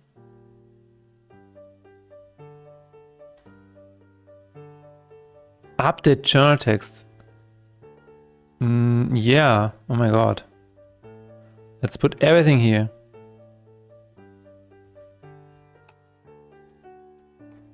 Void update after. KDD finished the thing I commissioned from her a while back. Wanna see? Yes. Always wanna see new art from Catherine. Day. Get journal day. I don't need that apparently.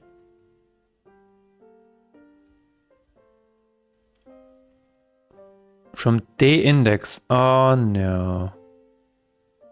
Oh no. I mean, we can just get the current day. Right? Yes. Okay. Greetings! Greetings! Oh no. Check your Discord DMs. Okay.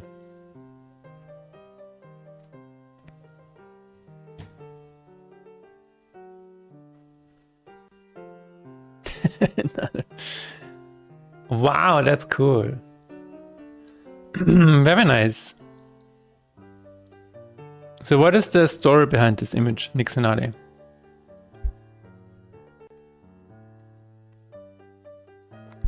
What is the story behind this?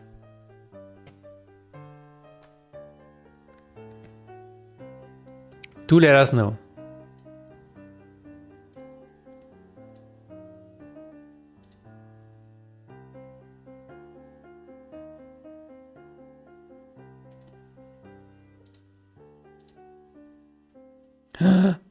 Oh shit, I have to ban somebody in the Discord.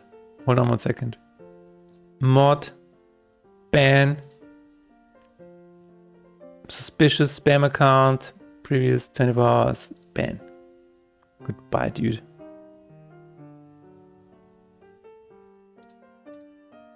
Fucking Discord bots, I'm telling you. So it depicts Nico and TWM. It was in the No, I don't think it was in the Hafke Discord as well, but I will check. It was mainly in the Fade and Despair Discord. Hafke is fine. Just happened in the... I will try to set up the honeypot at some point. At some point. And the narrator says he will never do it. So who is Nico and TWM holding the sun in the middle? Okay, is this like a story that you have? I basically wanted an iPhone wallpaper team around... Oh, this is One Shot. Sorry, I don't have any idea about One Shot. That's the public version of my commission. There is another version where TWM has replaced Bliss. Okay. D.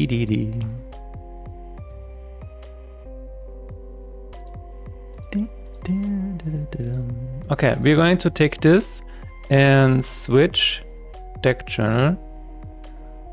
Show deck info is inside of here anyway, so we're gonna do this. Show deck info is here. Yes, alright, let's try that. If you need help with Honeypot, I can help. I'm already using my own bot for that stuff. Cool. Alright, can you send me instructions? I don't know.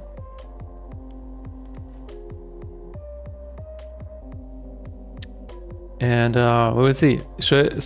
We will set up a channel that kind of says do not post here, and then the bots will post in this channel and they will get soft banned whenever they do something in there.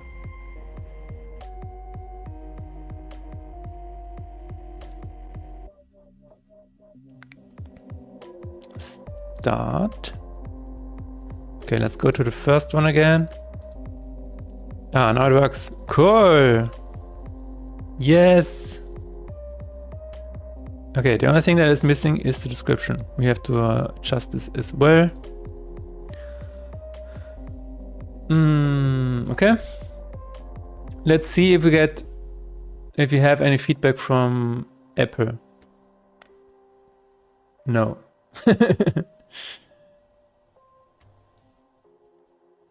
It's kind of like that. Yes, takes a few steps to set up, really. Yeah. Yes.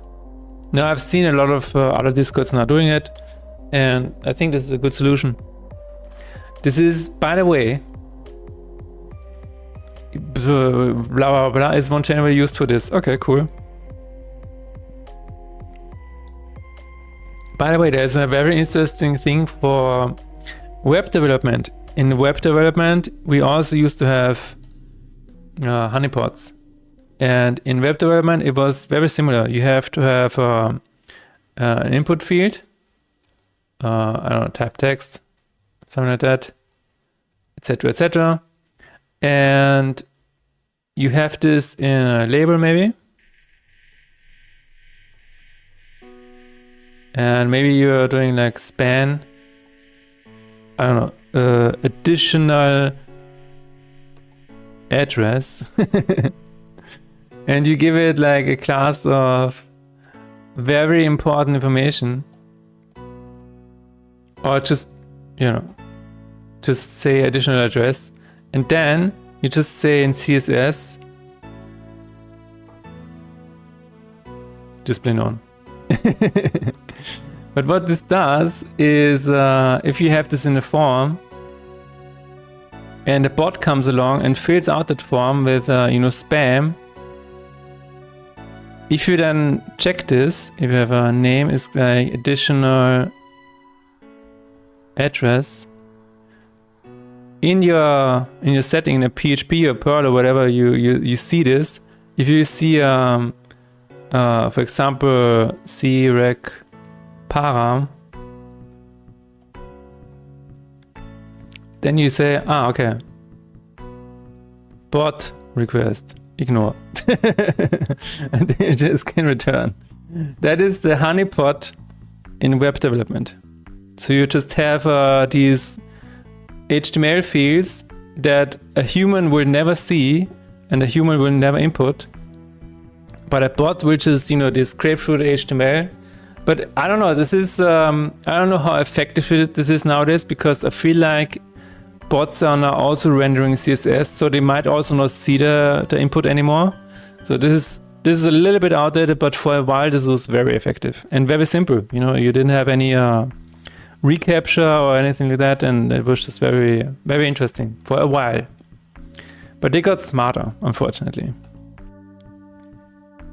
And nowadays you just use friendly capture. Friendly capture is really, really cool because it is EU approved. So yeah, if you want to have a capture for your web development, just use friendly capture. That was your web development side info for today. We need to change the displayed information here. Will it be in a test? Yes. Always at the end of the month, guys.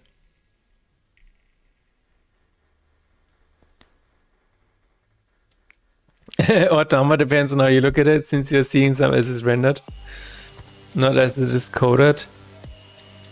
Yeah, I don't know. I guess.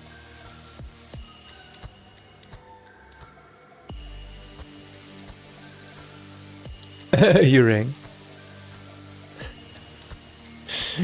Rendered. What?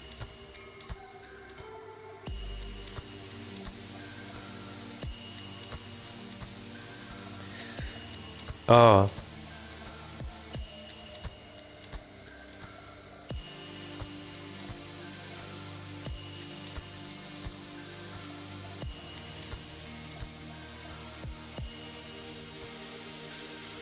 Oh, that is a bit of a problem here.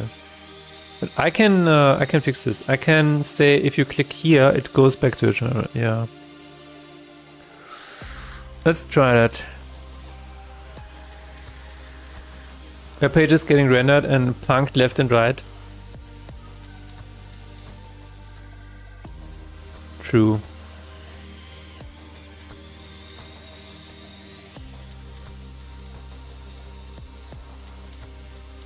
Huh? Show top journal day? What is that?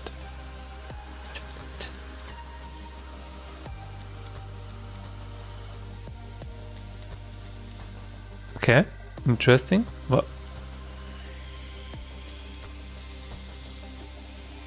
What is the other function then?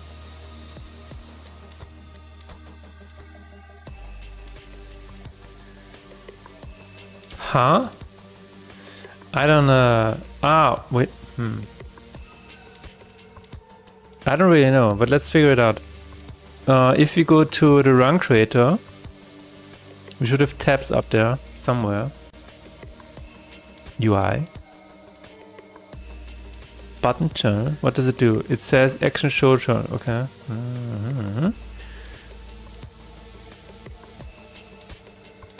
All right.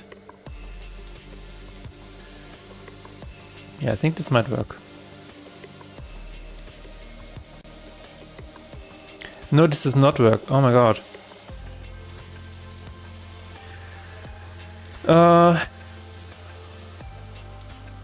Huh.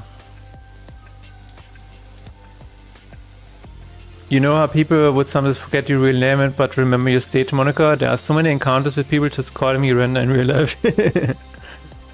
Okay.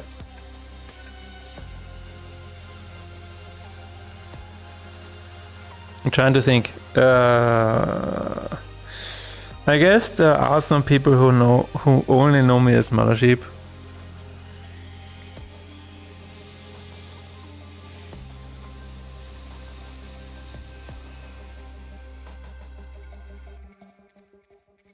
Show top deities? Yeah.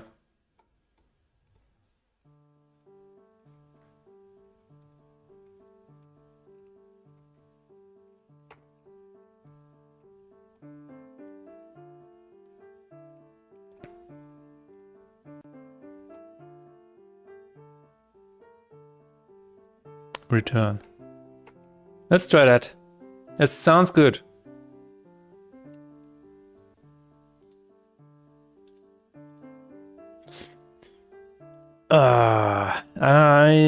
Yeah, I'm not really sure because it says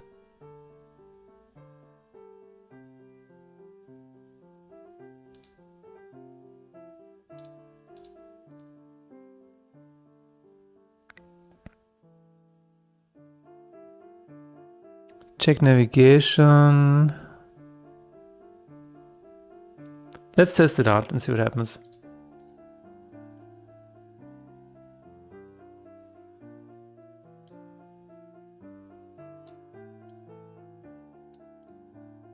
I'm gonna press start, and then we're gonna press deity and go back to here. Yeah, this is a problem. Because I wanna be here. Okay, wait a minute. Oh, no, this is working. Oh, that's good. Okay, never mind. This is good. It works. I wanna play random. Go back here. I'll go back here. Okay. No, this is working. Nice. And then you can keep clicking. Yeah. Good. Alright, now we need to figure out how to change this display here. Show journal day description. Alright.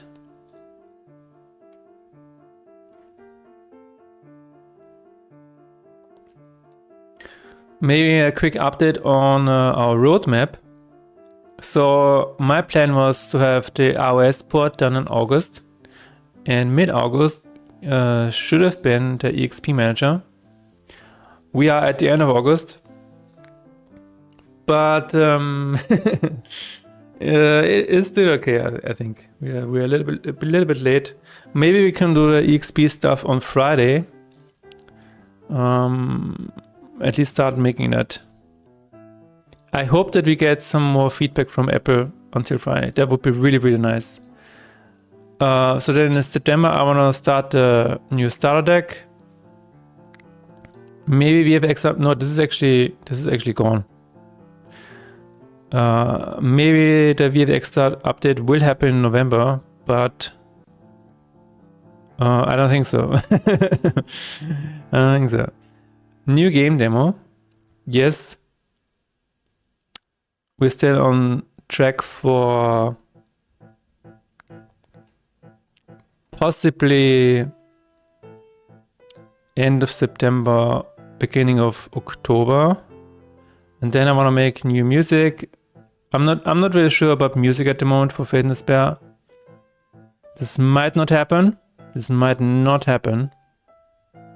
And then I definitely want to add new atonements and new blessings, because we still have art lying around that I have already paid the license for, so we're gonna try this. And yeah, then we will see. Public beta in November, and ready for the winter sale.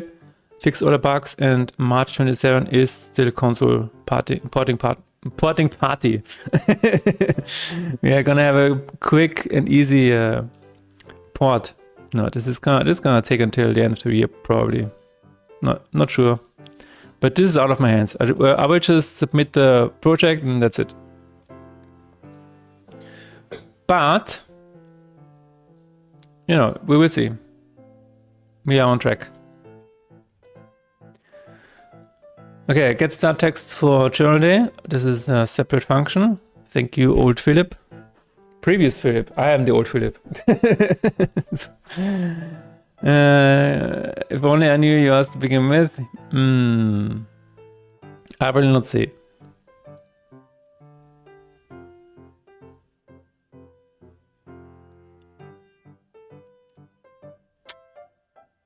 Okay, we have the day number. That's good.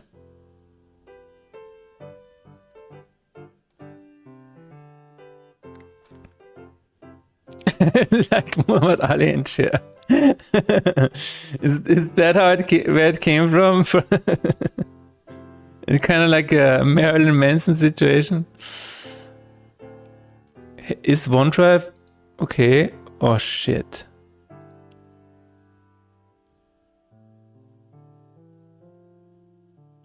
Wait, can I open it or not?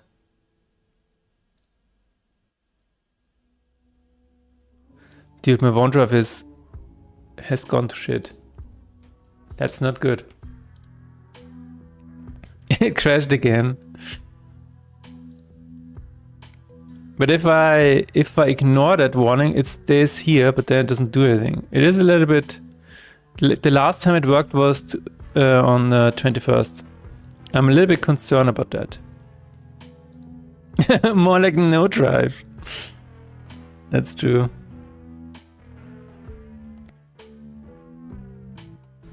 Okay, we're not...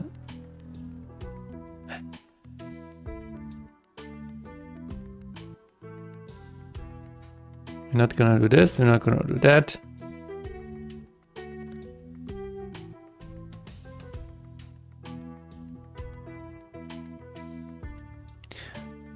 We can... Wait a minute, we can take this for now. And go to the other first. Maybe that's the better solution.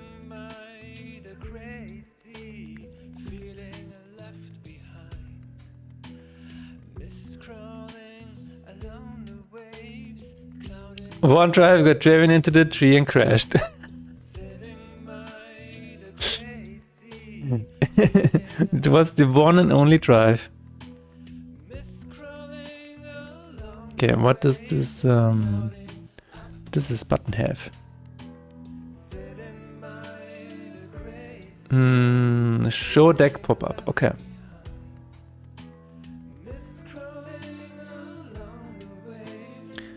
Show tooltip custom text. Oh, for this. Okay. Get deck description. That's good. Where is it used?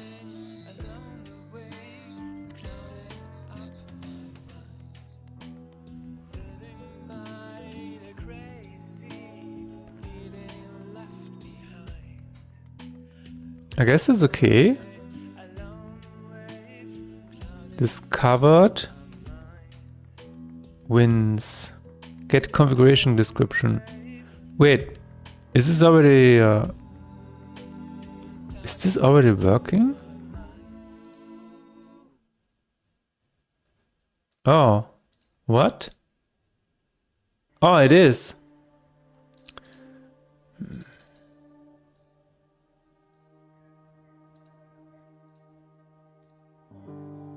Okay, we need to do this as well.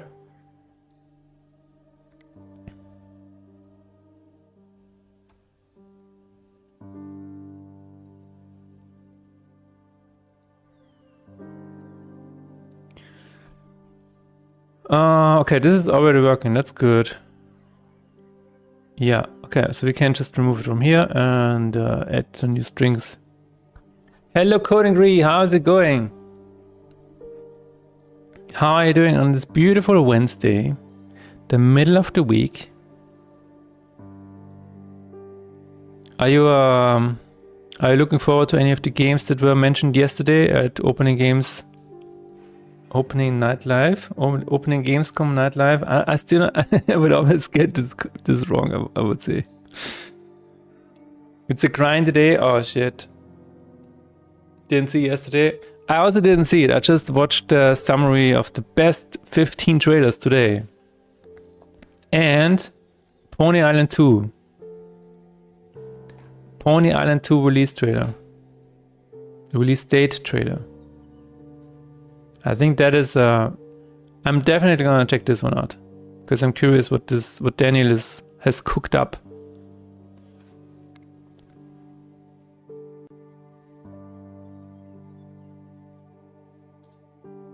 Yep, I'm kind of excited. Was actually wrapping up Disco Elysium No Clip documentary. Oh, nice! When did that come out? It was not... was it recently?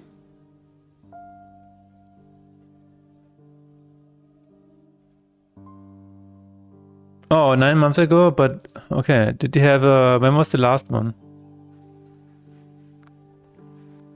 It has 5 parts. Oh, wow. Does it have a playlist here?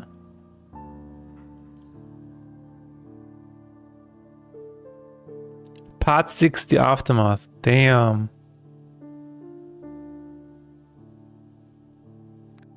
Part 5, The Collapse. So you would say it is worth watching? I think I guess I started the first one, as you can see by the red line over here. I don't know. I never played Disco Elysium, and I kind of don't like how the characters look drunk all the time. I have a personal problem with characters that have red noses, and I just, yeah, but that is a personal thing. No, I really like the no-clip documentaries. So you see, like, I've seen most of the videos. I'm a huge fan of them. I guess I missed a few here. The struggles of bringing back Bioshock, dude. I swear I've seen that.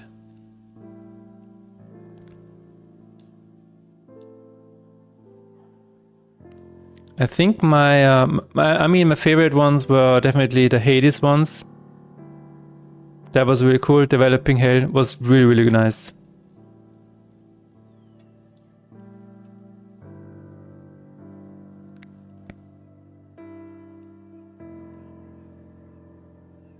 Oh yeah, and the Final Fantasy ones. Yeah, dude, those were really cool. Like the access that they've been given for this game, crazy. Tumbler noses, some might say. Tumbler noses.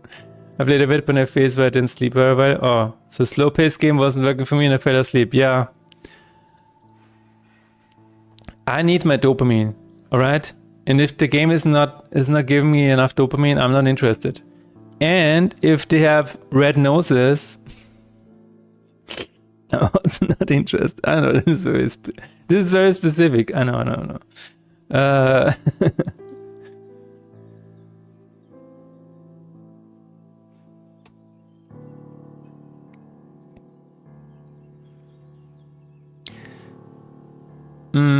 But yeah, a lot of people are really into Disco Elysium, but I never really understood why.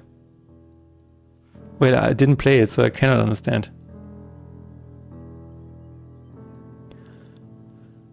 Okay, let's take a look at the button again.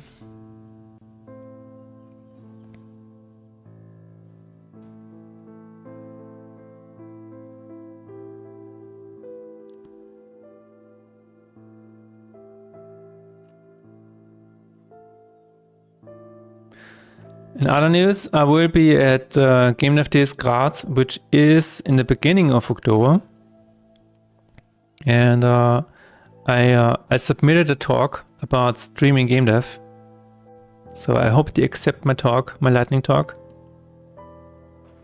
And again, I'm still planning on doing an iOS stream over there like last year, because that was really fun. I need to do an IRL test before that because I have a new IRL set up and I have not tested it yet. So there might be a Vienna IRL stream soon.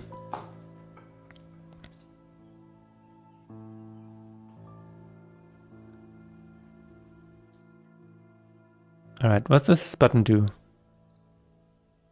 Show journal day description.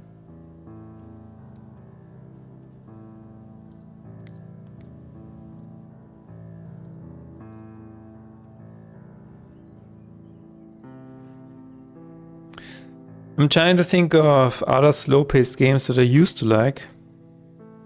I guess adventure games are kinda in the same vein as Disco Elysium. Or Baldur's Gate 2. Baldur's Gate 2 had a lot of text. And of course, it was called... Guys, what was the old game that where whenever he updated his journal, it said, "Updated my journal." What was the game called? I think it was running on the Baldur's Gate 2 engine. What was it called? It's a very old game. Oh, you're playing Broken Sword now? Broken Sword is so cool. I'm a huge fan of Broken Sword. Aren't they working on a... Wait a minute. Aren't they working on a new one? Or didn't they just release yeah, wait a minute. They released this. we played this. Yes, I remember playing this. I'm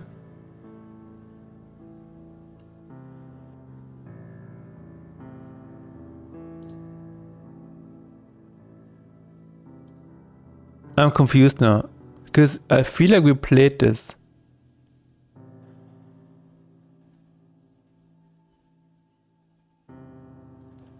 I'm playing that one. Okay.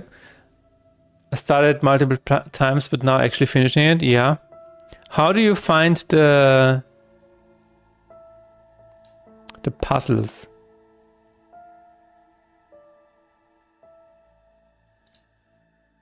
Oh yeah, I remember this. Oh my god. These games were something else, I tell you. But I don't, so, because you said it's a slow-paced game, right? I don't know if they are still, Would they still hold up my interest nowadays? I'm not sure.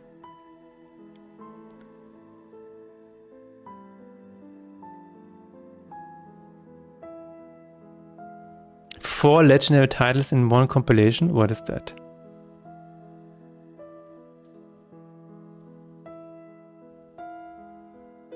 Oh, they just re-released the old games.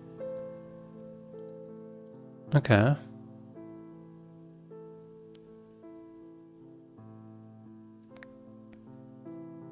Oh, Broken Sword 5. See, this is in my library. The Serpent's Curse. Oh my god.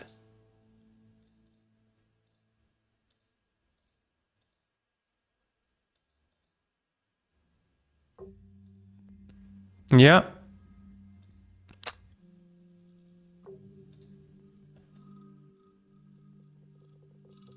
Oh man, has anybody ever played The Longing? I feel like this is a very interesting game. Never checked it out. But I keep seeing it. The puzzles are mostly fine, but I do think some are maybe a bit far-fetched and feel a bit random, yeah.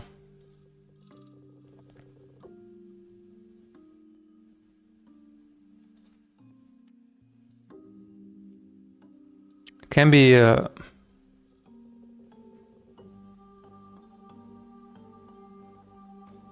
can be quite weird. Now, I don't think it is as weird as the Monkey Island games. I think the Monkey Island games are still the weirdest ones. There was an adventure game that we played recently that was relatively good. What was it called? My god.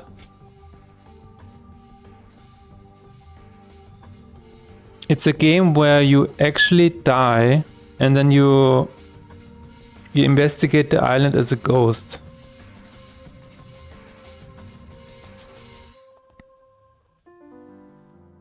My god, what was it called? It was a relatively recent adventure game.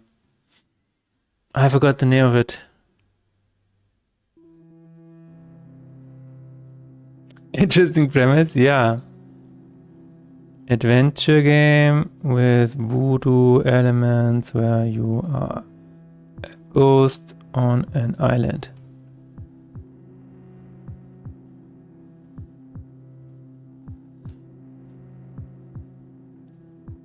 Nope. Nope. Foolish Mortals, there it is. Steam Foolish Mortals. That is it. Yeah, that was really, really good. It was relatively a new adventure game, and it was very similar to, you know, Broken Sword and everything like that. Has a very good voice acting, and you know, have an island to explore, and I think like it was really, really cool. You're not a ghost, by the way, but it is. Oops.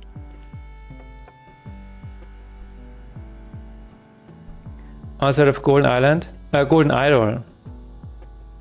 This game was really cool. I totally recommend it. If you finished with Broken Sword, this is definitely on the same level. Really, really nice. Golden Idol. There's a Portuguese one, Inspector Sig and Robot Palaho. It was fun, I will love the nose. Wait, The Rise of Golden Idol? Is that it? Yeah, it has the red noses. It definitely has the red noses. Oh my god, why? Okay, I will be right back. Give me a second. That one also has the noses, it seems. Yeah, that is really funny. I don't know why. I don't know why that is a style that people choose. It's just cold and windy there. Yeah, maybe that's it. It's not related to alcohol at all. No.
All right, let me take a look at the other one as well.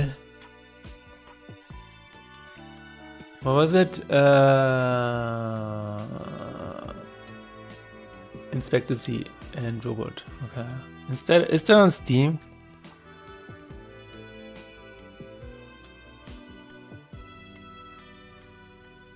No. Maybe? I don't know.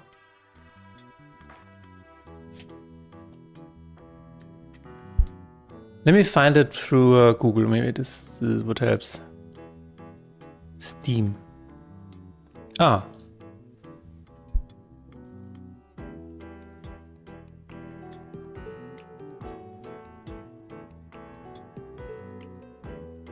No, wait, this is it? I mean, these noses are fine. The robot has a red nose, but that is fine. That is he's just a clown. No, this is okay. I can live with that. Yeah, this is totally fine. That is okay. That looks fun though.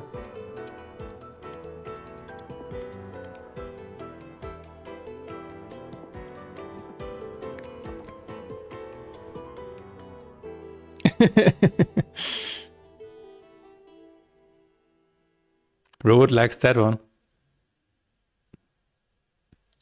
Damn, that's crazy. Muito positivas. Ah, very positive. Cool.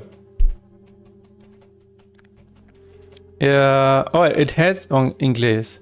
It has English. Okay. Well.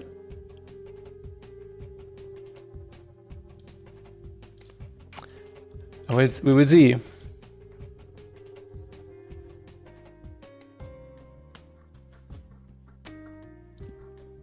Okay. What we need to do here is, you were playtester for the sequel when you were in university? You know some of the dev team? That's cool. Okay, that is very nice. You also did an interview for them? Wow. Cool. So you gotta look at the process behind the scenes. Very cool.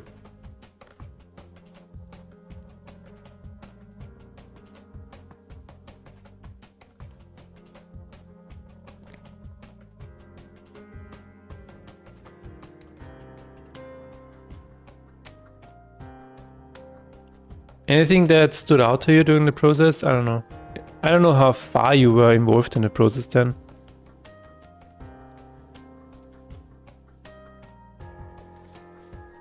But I mean, a game like this is probably a lot of work. All of this animation stuff.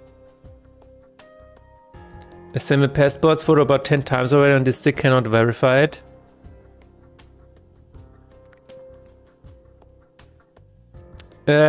Did you, wait a minute. Did you send a photo of Liz or of Nixonale?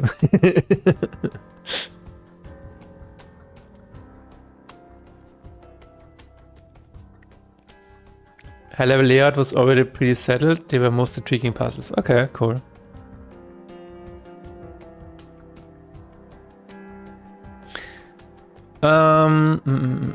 So I'm gonna take this.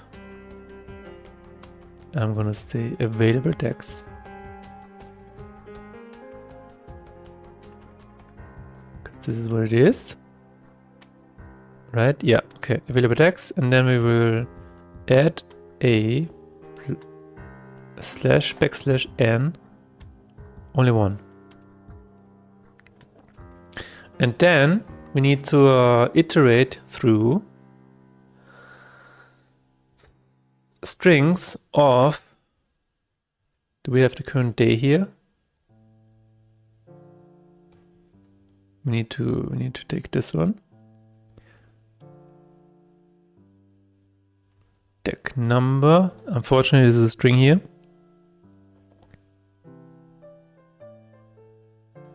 In campaign day, available decks. No, we need to. Oh, wait.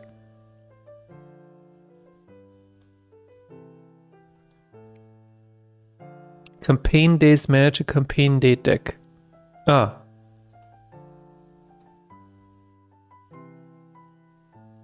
Yeah.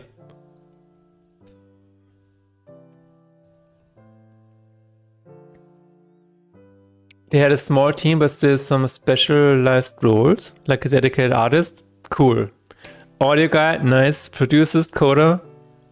I know they would get some extra people temporarily here and there. That is very cool. The guy leading the team was also involved in Under Siege and RTS for PS3. It was a very interesting game. Balancing though. Yeah, balancing. Who cares, right? Who cares about balancing? If it's too wild, it is just right.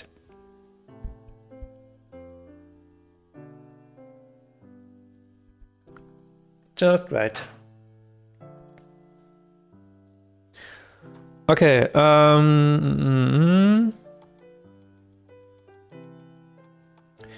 wanna get this, yeah.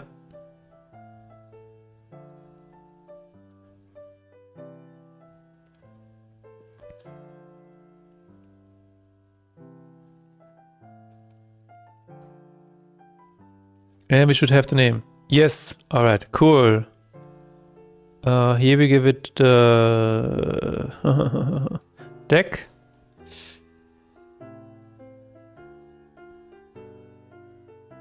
Wait. This is a number. Oh shit. Int pass. Out int deck number. Deck number. Please? It's sovereign in use. Oh shit. Day deck number. It's still not letting me do it. Okay, int pass. Wait, it just... I don't need an out. I can just use this.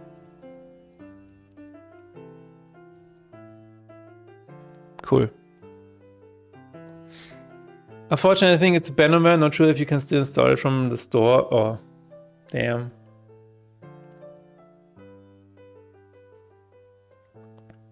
Video game preservation is very strange. Because, you know, if you think about it, video games have not been around for that long.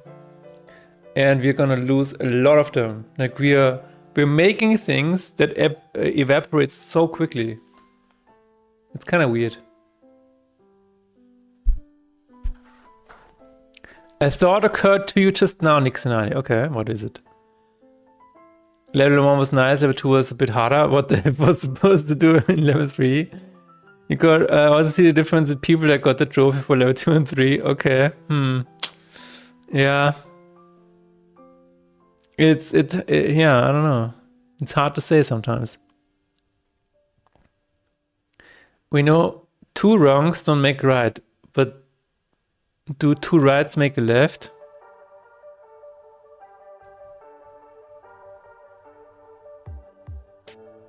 But if 2 wrongs do not make a right, how would the other 2 rights make something else? That is a... Huh? Description text plus equals deck name. Oh, no, wait. We need the dot.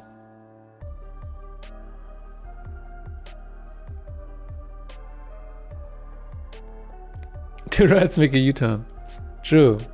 Unless your first right is already like a 360, then...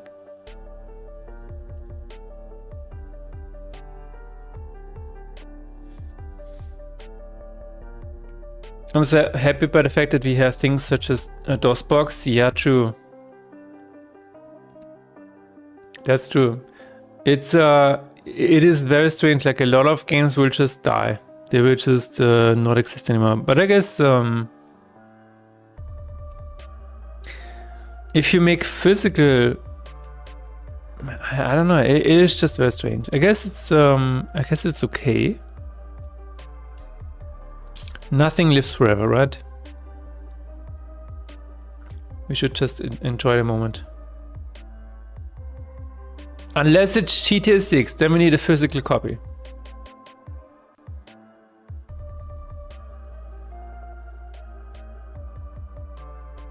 Any update on the GTA 6 situation? I keep trying to follow it, but it's impossible. I don't know. There's on the one hand, there's so much happening. On the other hand, there's nothing happening. It feels like really weird. Like, is Rockstar gonna do something? By the way, today is the Netflix thing, right?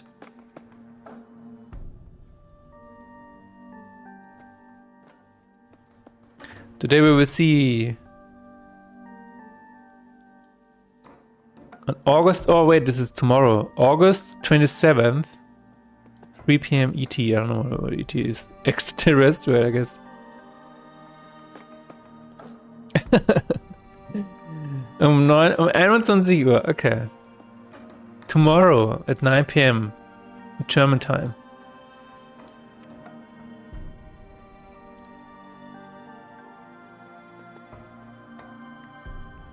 GTA 6 is impossible to follow because it has no physical copy.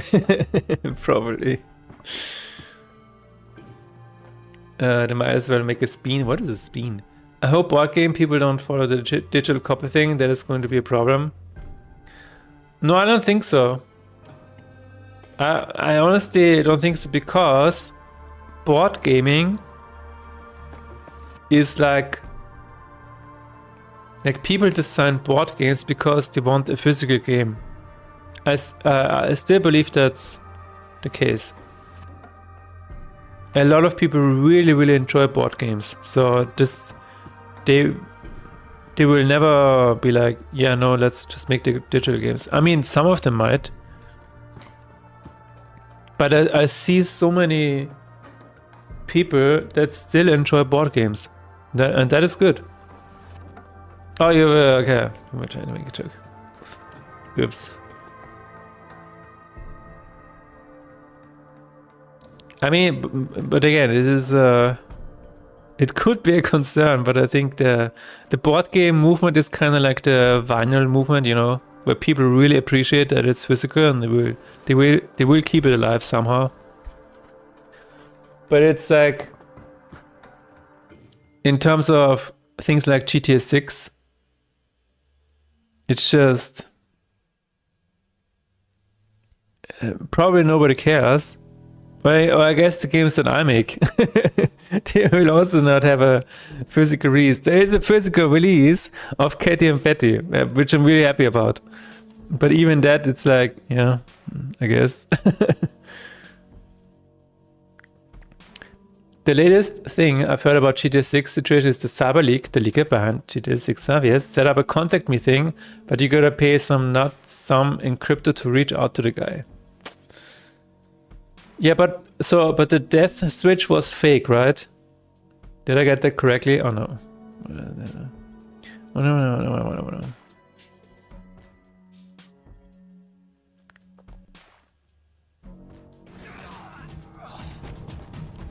Spin! Oh! Spin! What kind of a cursed game is he playing? Oh, it's a GameCube corruption. Okay. I was like, what happened to his copy of Metal Gear?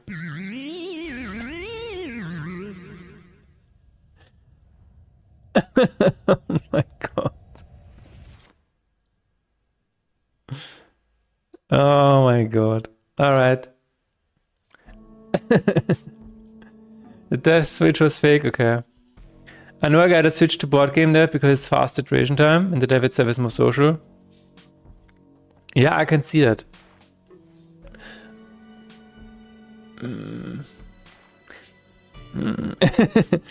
I think I personally...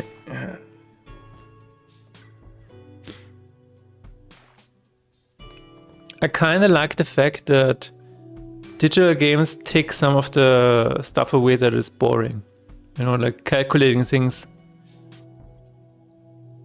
So in digital games, you have like a potential for much more dopamine, is what I'm saying. Higher numbers and things escalating and everything is exploding. My dopamine receptors are fucked. That's what I'm trying to say. There's a lot of hoopla currently around the GTA 6 and Cyber League. Yeah, there's a lot of fake stuff going around, I feel like.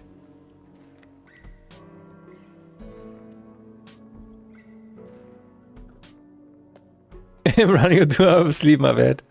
It's okay. That's Twin Snakes, the remake of the first game. Oh, wow.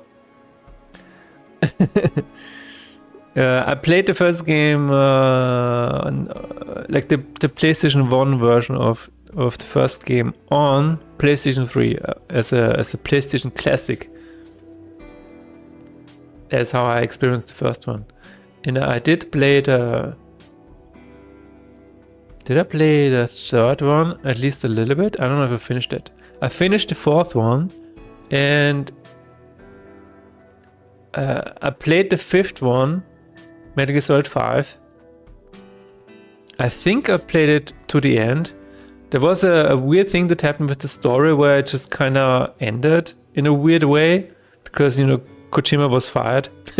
I don't know if that was the reason, but Metal Gear Solid 5 ended on a really strange moment. It just kind of ended. But it was really cool. Like gameplay wise, Metal Gear Solid 5 was really, really nice. Metal Gear Solid 4 is coming out for current gen. Wow. Wow. How is it gonna survive the current environment where people do not like sexualized women? Because that game, let me tell you, that game has Kojima doing a lot of weird stuff with people. I don't know. I don't know. You cannot escape the snooze. You stop running, go to sleep. Yeah, I think he was trying to sleep, but it just kind of didn't work out. Let me have another one here, another new line. But where did I see the Metal Gear? I think some streamer played Metal Gear Solid 4 recently, and I looked at it again. I'm like, yeah, that's yeah, I don't know. That's interesting. Who would release such a game nowadays? It's definitely a different. Oh, that reminds me. That reminds me, guys. Golden Axe 2. Is this on Steam?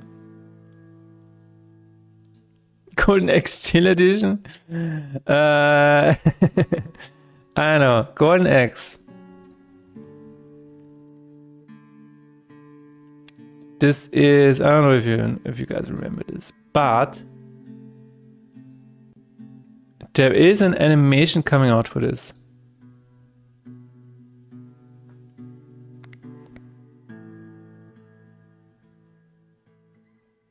And if you remember this, if you remember the selection screen, wait, hold on. Okay, so this is the selection screen. Just keep this in mind, okay? Golden Axe, YouTube, what is it called? I think animation trailer, something like that. Yeah. So there is an animation, and I would like to. I will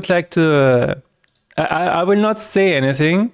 I just wanna let you take a guess on what they changed. Okay. I will not say anything, but I will just I will let you guys take a guess on what they changed. By the way, I still think this is really good. Like I actually kind of look forward to seeing this. But yeah, this is all I want to show you. Just a quick guess. What did it change? That is why I'm like, oh, the Metal Gear Solid 4 release? I'm not sure. Kojima will be fine. How did you... Wait a minute. I never played... What did they change? I wonder... Wait a minute. What did... What was Kojima's latest game called again? The one where you just play a postman, a post officer. Death Stranding, yes. Was there anything similar like in Metal Gear Solid 4? You know? Or did he hold back on that?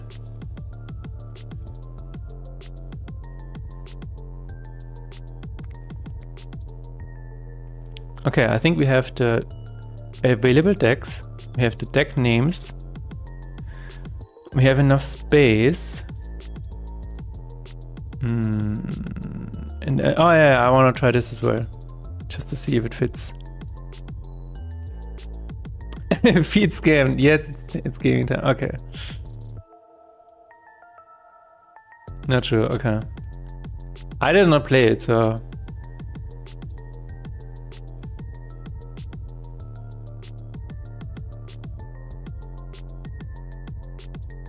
We cannot record anything. Okay. It's just interesting.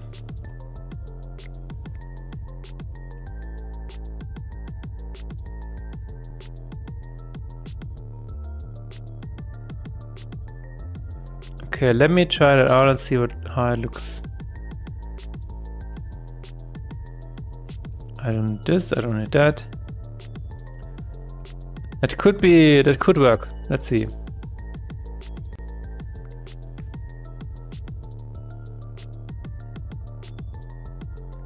But yeah, the golden X animation looks really, really cool.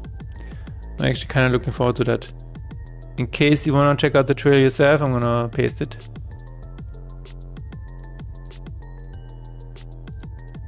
I think that looks really fun.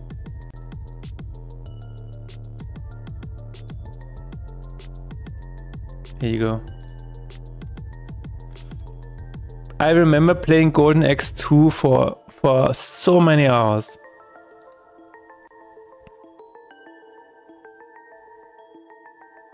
I think this is so cool that you even have the character select, like on the hand of this of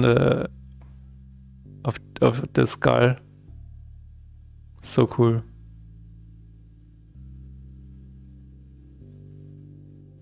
In final battle with Death Adder, and then we kill him for good. Till he's dead. I think that looks really, really good. Fire magic! Oh my god, this is actually what you this is actually what you had to do in the game. There were these gnomes running around, and every time you hit them, they would give you something. That was so funny. Oh my god, dude, this game was so cool. I really liked it. Why don't you go first?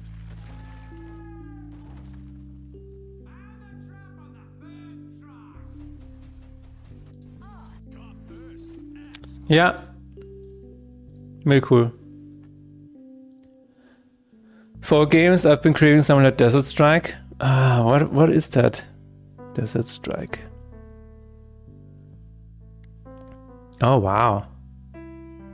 I don't think I've played that.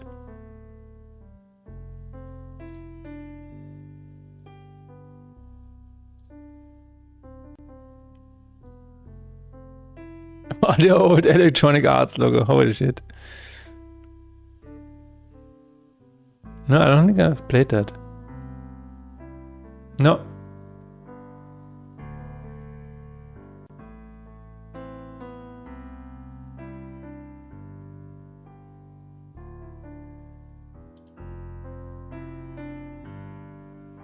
I was like, is this an RTS game? But it's probably not, right? You're flying around with the helicopter.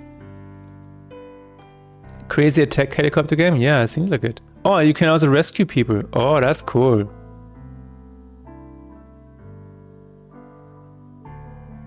That's probably the main thing of the game? I don't know. Wow.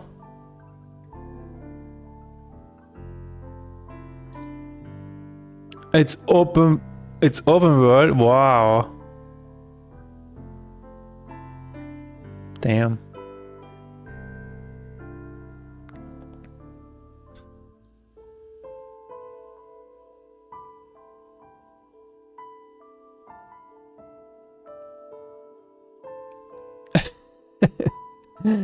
Jump, jump, jump. Yeah, detectives will destroy staff, rescue staff, need to get fuel, ammo. That sounds really cool. Open worldish, okay. Oh, that sounds interesting. Let me check out the changes here.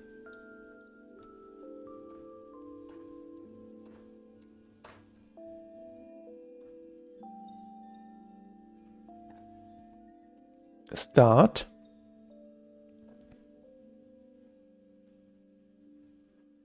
Oh.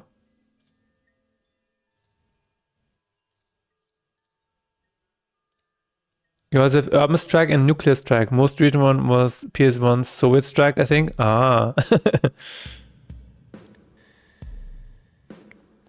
Alright.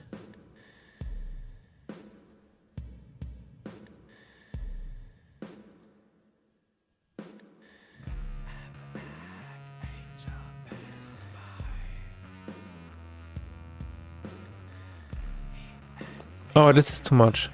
Yeah, okay, I can see it now. This is what is too much. Hello, Fanny Slam.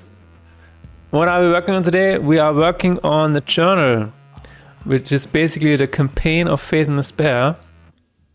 And I wanted to give people an option to switch to alternate starter decks, so the runs through the campaign are a bit more exciting. Exciting question mark. This is what we're working on.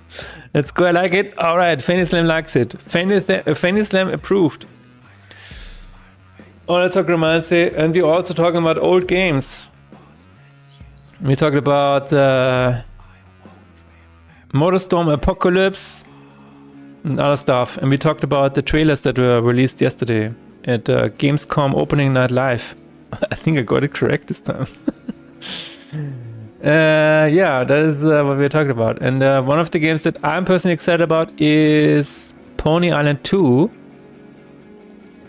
And I guess kind of Final Fantasy VII Revelation. Kind of, because I really like Final Fantasy VII. The Fanny Seed of Approval. There we go. But yeah, how is your Wednesday going, Fanny Slam? See, we're looking kind of funny. Yeah. All that talk reminds me of when one of my friends talked to me about into playing Aquaria. Yeah.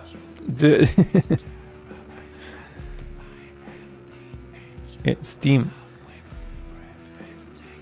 Aquaria is a weird one. My wife played this a lot, and I remember this being a really, really interesting game. Here's that is so weird, because Aquaria was made by the same people who made Spelunky, right?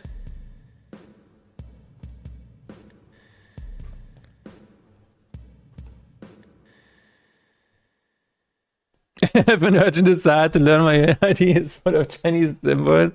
All right, I'm learning Chinese as a hobby, so I'm forcing myself to see it every day. This is why I have this set up.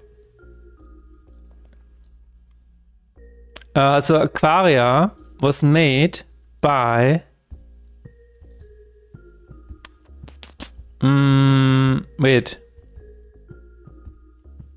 Derek Yu, exactly. And Derek Yu is the guy who made Spelunky as well as Eternal Daughter.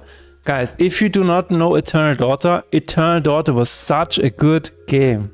You guys definitely need to check it out.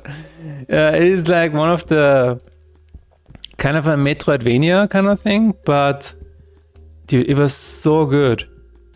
I remember playing this for ages, for so many hours. So this is interesting because Eternal Daughter and Aquaria are actually connected because it's the same guy, which I thought is nice. Wednesday wrapping up to a close, started with work, then made clips of my first test RL stream yesterday. Dude, you made an RL stream. Do you have a clip that you want to share? I want to see that. Then go to end. Now I'm just gonna get cozy and sleep. All right. Yes, our streams are so good. Do you also want to tell me your setup? No idea, honestly, but my friend is very sad that despite Aquaria name, we're now getting a second game. Yeah, I think this is it. I thought it was some sketchy plugin. No, this is I switched my IDE and also Unity to Japanese so that I can see the symbols every day, the Hanse, every time I work on Unity. It's a bit of a hack if you want to learn a language and then you use it while doing something that you really enjoy. So it kind of has a bit of a beneficial effect, but you know, at the moment, not really. I did learn a few things, but I don't know. But yeah, are you also a game dev learner? Because the IDE has stripped you up. Here's a 3-minute compilation of my adventures. Wow. You have a phone on a selfie stick. Also gonna start doing scooter rides and I got an action camera for my helmet. Okay, how many connections are you using? That is because currently I'm using 2 connections and I'm using a Bela box. So I don't know. It is getting very complicated. What the fuck is that? Sorry for blinding everyone in chat. Guys, I'm touching grass. Wow, crazy. the obligatory touching grass Wait, is situation. this where the bees are? Yes. Moon! I found the bees! Moon! Where the fuck is Moon? This isn't my normal stream time, so surprising that anyone's here. It's where the bees live. That is, you gotta touch grass. Yes, grass has been touched. I don't know any about that or that. Yeah, it's okay. It's okay. No, this is really exciting, dude.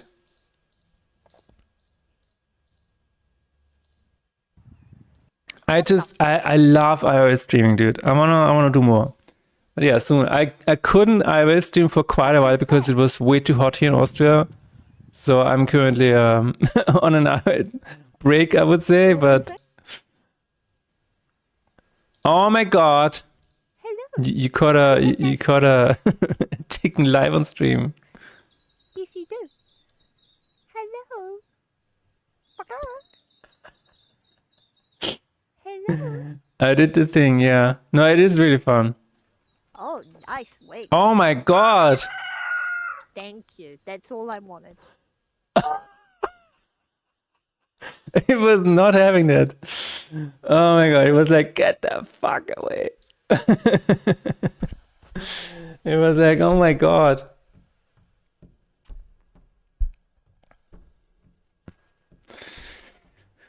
But yeah, Bitplot LLC. I find it so interesting that this is released under a different company and like who is...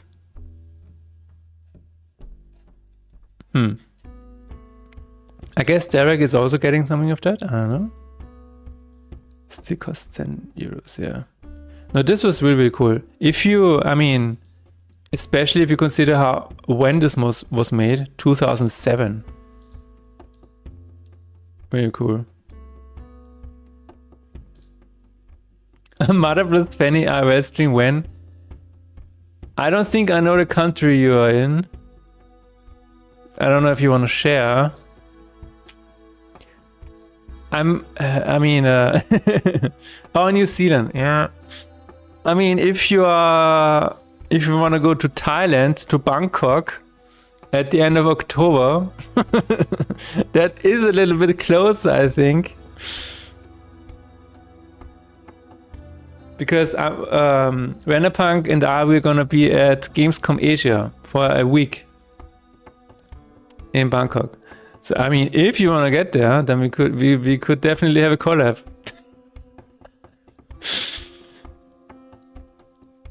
And on the other hand, there's the Gamescom Asia in Bangkok. Yes, Gamescom Asia. There it is. Dates and opening times. It is on the 29th of October until November 1st. And Rennerpunk and I are gonna be there. I'm gonna be there with Faith and Despair. I'm actually gonna be there with a small Austrian team, and my game is gonna be at the booth there. So Faith and Despair is gonna be playable. Only in the business area though. So we will see what happens there. I have no expectations. I think it's just gonna be a wild ride.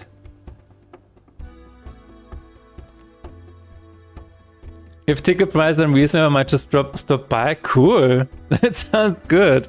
Wait a minute, are you... Do you live close by? But yeah, no, I'm really excited about this. This is gonna be so cool. So I was actually thinking of going to Gamescom in Germany as well again this year, but I was like, you know what? No, I will just focus all of my energy on Gamescom Asia this year. That is what I'm gonna do, and then we will see which one was better. I kind of think that Gamescom Asia is gonna be crazier than Gamescom Germany. I don't know if that's true, but I feel like it is. I feel like it's gonna be wild. A 3-hour car ride from your place. Okay. Yeah. So. We are gonna be there. Just reach out. Then we can meet. No, I'm really excited about this. And as I was talking to Fanny, Renderpunk and I are gonna maybe do one IRL stream. Just walking around in Bangkok. That is the plan. What made you decide to go to Asia Gamescom instead of German one? I was already at the German one in 2024, so I was like, I've already experienced it once. And this year I saw that the Austrian team here in Vienna, they are having a kind of a section there for themselves for Austrian games. And so I was like, is this going to happen this year? And they said yes, and then I signed up. So I'm a part of the Austrian group there, of the Austrian booth. And I just want to see it for myself. The same for the GDC in San Francisco. I was there this year in when was it? February, March, just to see what it is, how it is, who I'm gonna meet. That was really, really cool. I learned a lot from there. So yeah, I just want to see the Asia side of this one. Wait, are we for real? Yes, no. Renderpunk, the IOL thing is definitely on my list. This is why I upgrade my gear. I really plan on doing that. If it's gonna happen, it's still a 50% chance because it still depends on what kind of connection I can get there and if. But honestly, I feel like the internet is gonna be better there than in America. Let's be honest. The internet in San Francisco was wild. Still wish I'd join you at Gamescom. Shame that I'm broke. What else is? Who else is part of the Austrian group? If you mind sharing. So I don't know exactly yet because this has not been shared with me. But I assume it's gonna be Black Jacket. I think it's gonna be there. So Mipumi Games. I think they're gonna be there. I don't know if the developers are gonna be there in person, but the game itself is definitely. I think it's gonna be there. There's a high chance it's going to be because it was also a GDC. But there are some other ones. What was the other one? I cannot remember right now, but I don't know. I think in total it's gonna be 4 or 5 studios. Maybe even more, I guess. You better show your face. But yeah, it is not close. But it's actually gonna be a. How long is the flight going to be? It is going to be. I'm gonna check my ticket here. It says, yeah, I mean it's 10 hours. 10 hours is not that bad. I think it was 12 hours or even more to San Francisco. So I will live. Do I really have to? No, you don't. It's totally up to you. But yeah, I'm really excited about it. And hey, maybe Lorna is going to be there as well. What a crazy coincidence.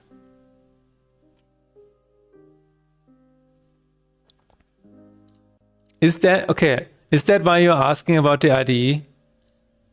Do you know Chinese? I know it's not 3 hours from Bangkok. I don't know where exactly you live, but it might be a possibility.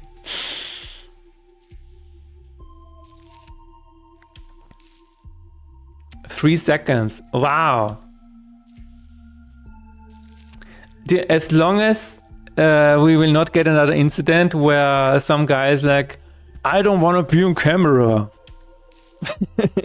As long as nothing like that happens, it's gonna be fine, I guess.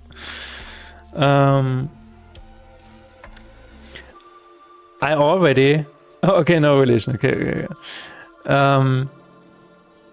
I already looked around for streamers that are streaming IRL in Bangkok. So maybe I will reach out to 1 or 2 people.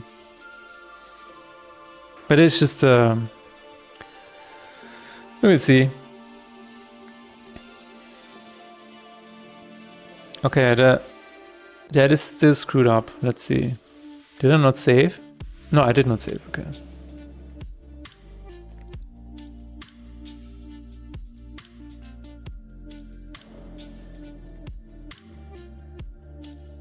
Okay, let's try it this time. And I think then we can update this, yes. Actually, filming is against the law. Exactly.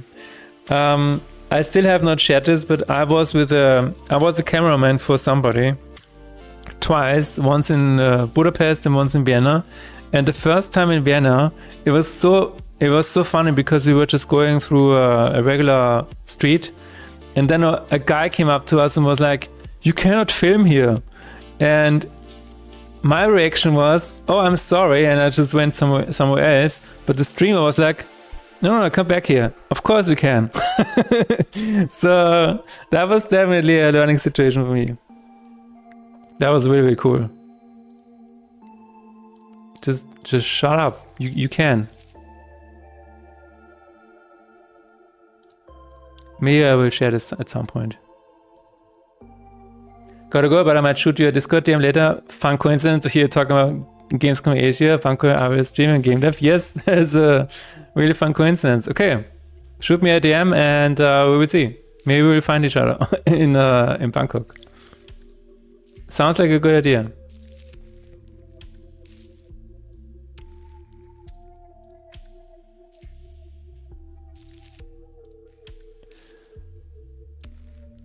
Bratislava stream when? Keep up the good vibes. Thank you very much for hanging out with us, Lorna. Bratislava stream is definitely on my mind. Again, I was waiting for the weather to cool down, and now the weather has cooled down. So what I'm doing right now is I'm slowly creeping into the chat, being more active over there. So that at some point I will be like, oh, you know what? How about a collab? This is what I'm currently trying.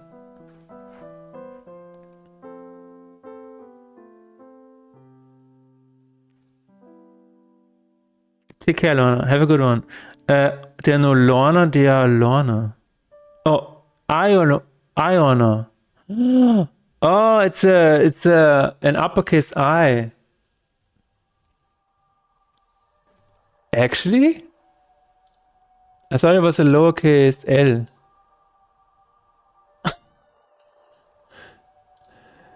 Oh my god. I realized when I auto-completed. Oh my god. You're right, Iona. We gotta fix languages, guys. Not you alone, okay. We gotta fix this. This is I think we can push out an update for all of the Latin languages. We got played. Why does this have so much padding here?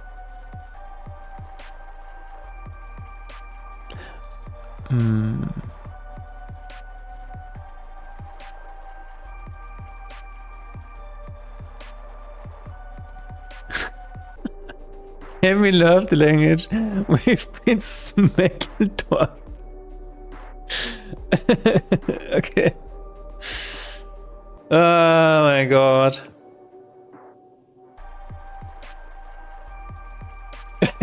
Fuck it. Widens your letter H. Oh my god. Oh my god, what am I learning? What am I learning now? Oh. Tell our guy about the phony imposter. You loony loofah! He is the imposter! We've been duped! Duped! Bamboozled! We've been Speckledorfed. That's not even a word, and I agree with you. That's not even a word, and I agree with you. Absolutely. That is awesome. Look at that stance. Oh my god.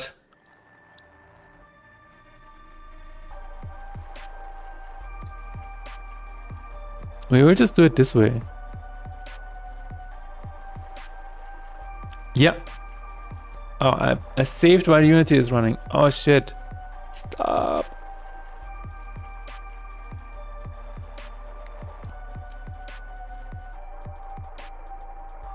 Yeah, it's but yeah, we were talking about the collab. Yes, so the person I wanna collab with is GPU Live. So check them out. Check them out here. This is the channel who I wanna collab with at some point. Now here's what I wanna do. This is my plan. First of all, I need to figure out if my new IRL setup is actually working, and I want to do that relatively soon. Now that, you know, the weather is fine, it's beautiful. I have one problem right now. I have one very small problem. I'm working on an announcement for a new game. That has a lot of that requires a lot of my time right now. But I do want to make a small test. And then I'm gonna do an IRL stream in Vienna, which basically counts as a second test. And then, if this is working, I want to make a plan on what exactly I want to do in Bratislava. I want to make a complete plan of all of the sites I want to visit, and then I will present this plan to GPU Live, and then say, "Do you want to hang out with me?"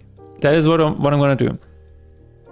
Because I feel like we should do it anyways. Even if GPU Live will not do it with us, it will not hang out with us, we are going to do it anyways. That is the plan.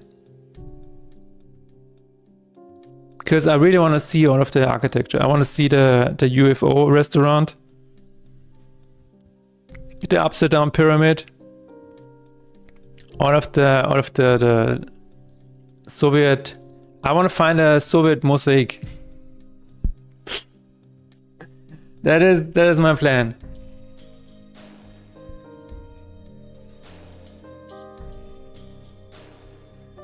There should be at least one of those, right?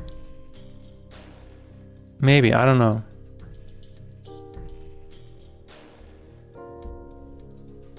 But I definitely want to check out the Brutalist architecture over there.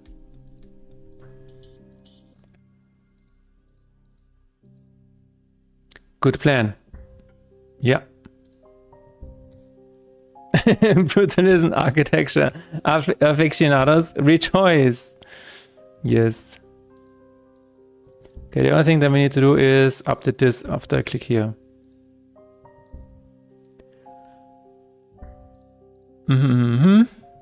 Extra switch deck.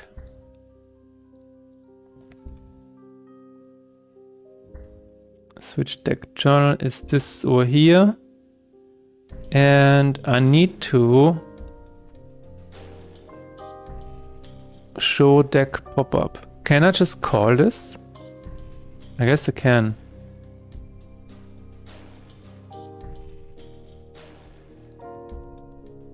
I guess I can. Show deck pop-up.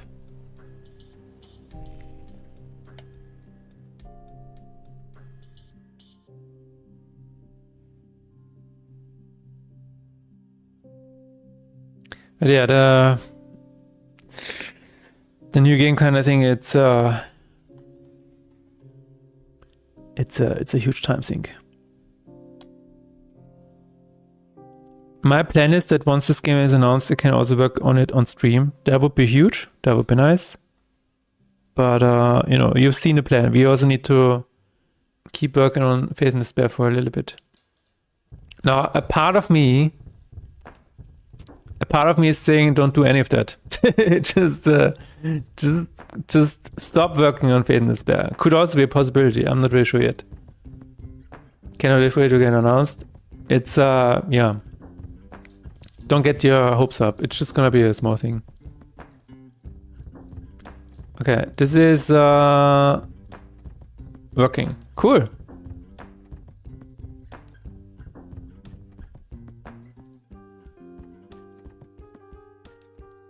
So does it actually work when I go here? Does it start with Invoker?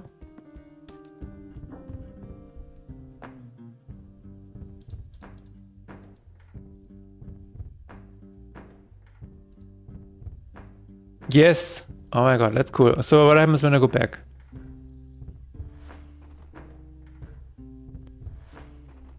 It is still set to the correct one. Very cool. Alright. Wow. I am amazed.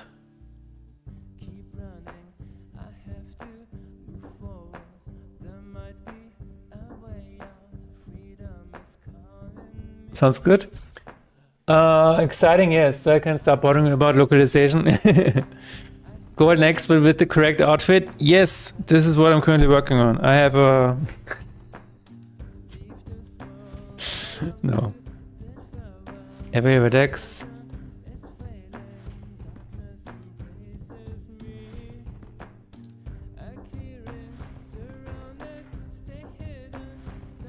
I think this is also working. Let's I'm gonna go to a different language here.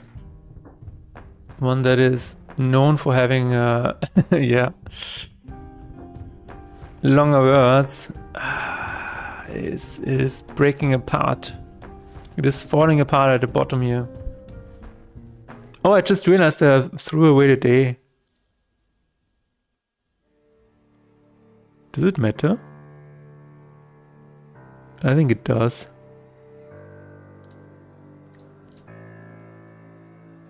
I will follow you. Let me just go back in time really quickly. Maybe that was not the best idea. Let's go forward again. Let's go forward and then I will check out the changes in GitHub. I think this is the safest choice. GitHub, my beloved. And I still need to figure out why OneDrive is not working anymore.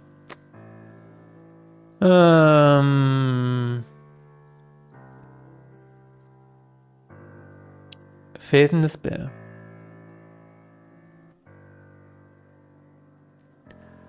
Campaign days. Run creator, there it is. I wanna grab the old description of the day.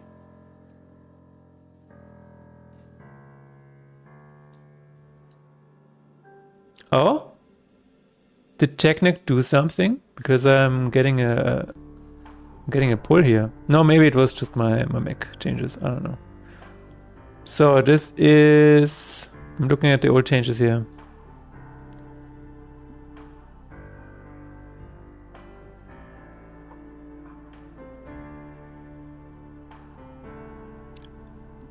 Huh? No, wait a minute. Day is still here. Oh, I'm overriding it. I'm just overriding it. Okay, that's not good.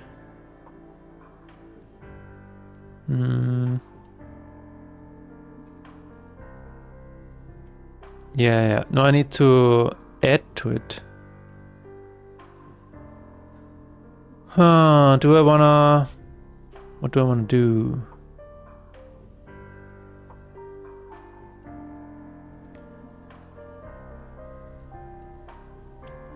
I guess I'm gonna do this.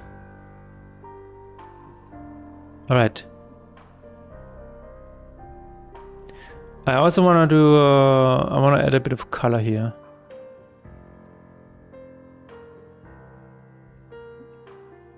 Because why not?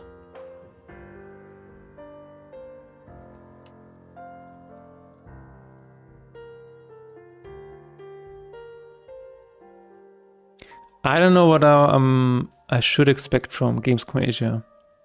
I think the only thing that I can expect is meeting, I don't know, like-minded people, like artists in general, artists and game devs. That would be really nice.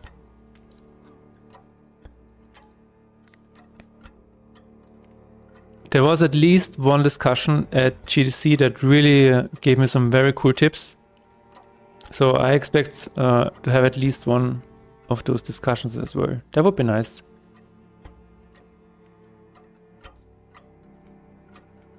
Alright, now it works.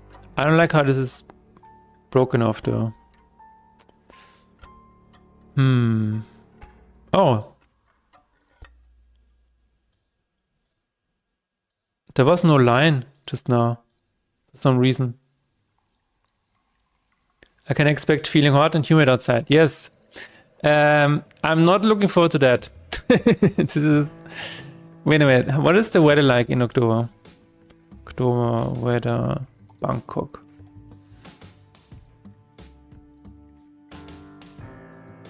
God damn it! It still has 33 degrees.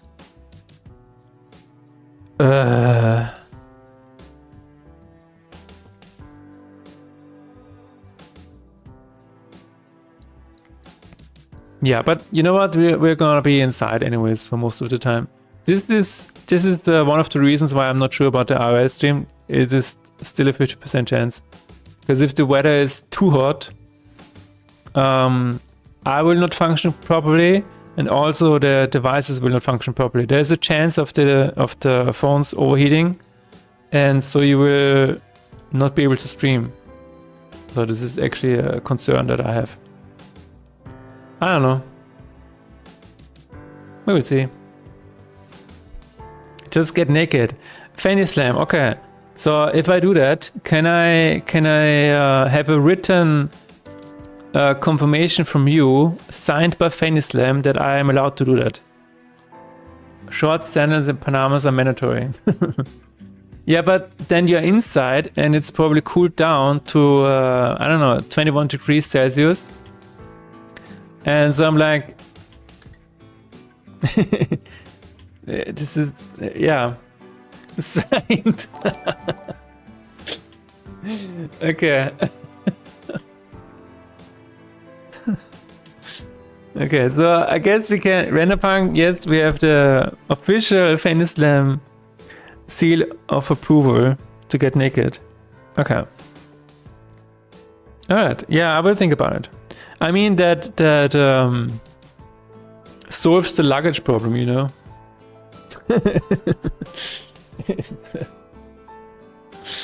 It's just solved.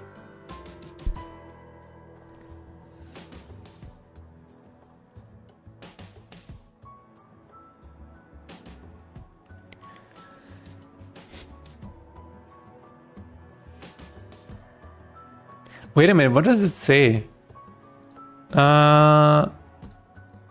English.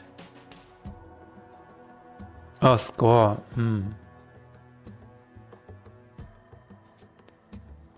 What if we say wins and then we just say 0 out of total runs? I think that is a good idea.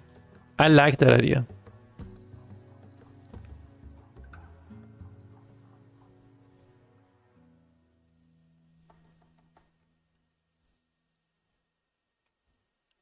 Let's try that.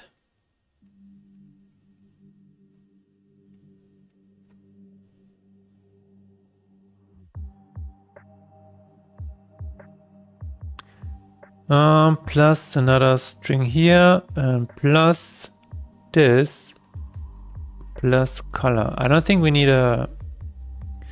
I think we only need a color for the first one. Yeah.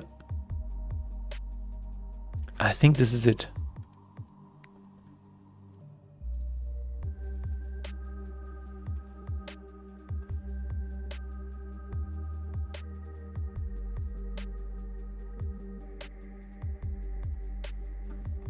Oh my god, I think we have through that.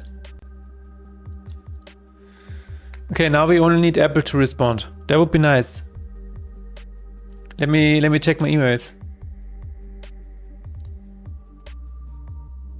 Nope. It was nice though.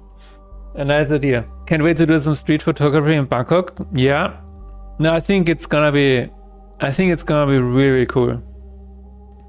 I don't know, I will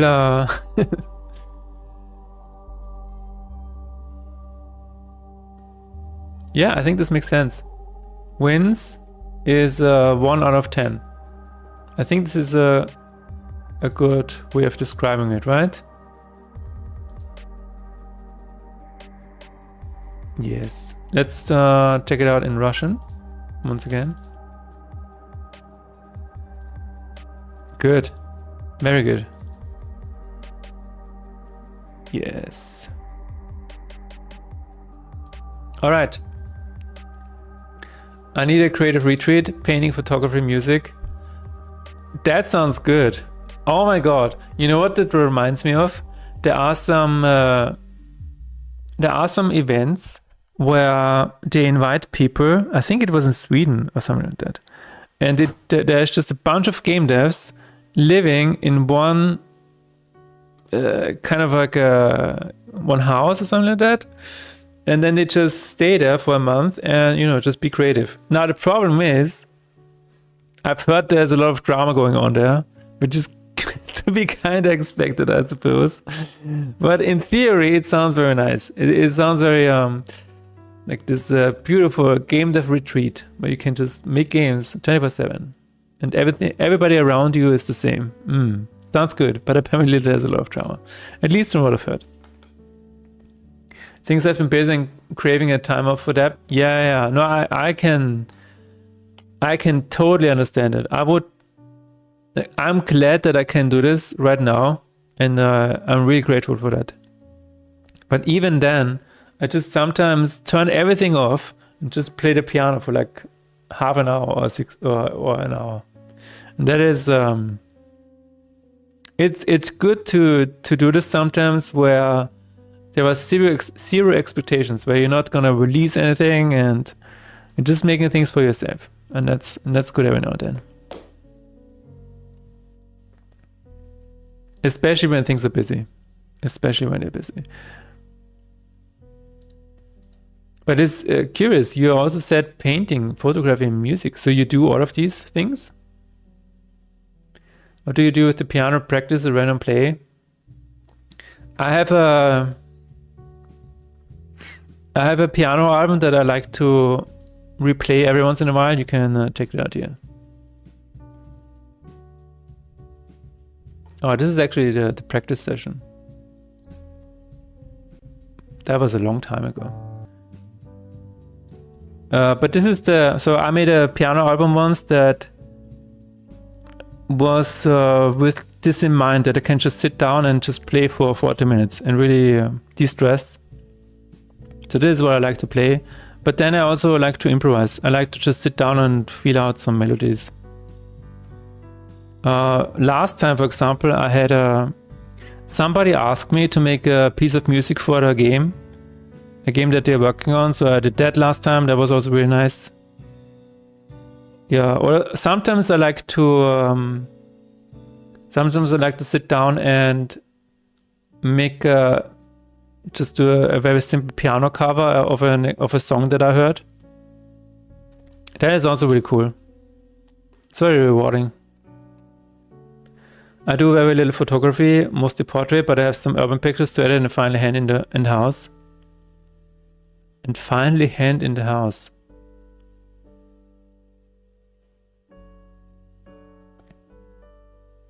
Hand into the house? I don't. Where are you handing those in? But that sounds very cool. Urban pictures. Hang in the house. Yeah. My autocorrect did not work. But that's cool, yeah. Music, I actually hang my Portuguese guitar in the living room, so it's right there, and I pick it up more often. Cool. Otherwise, I would only pick the classic guitar. All right. Yeah, I feel like playing or being able to play an instrument is really, really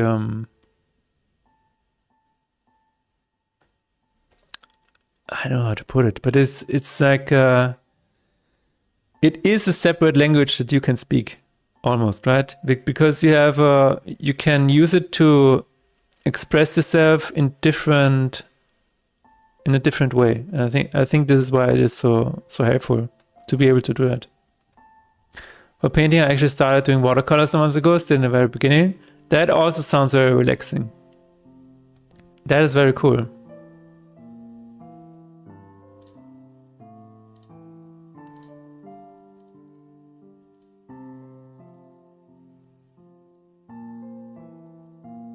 Yeah, it's like, people ask me why I have my IDE to Chinese and stuff. Chinese is actually something that does not have anything to do with making games or making like software or anything. So it is actually helping me relax. It is one of the things that I can just do, and I can take my mind off of other things. That is why I'm doing it. But I think this is done. I'm just gonna take a small break here, and then we will take a look at what we can do next. Give me a second.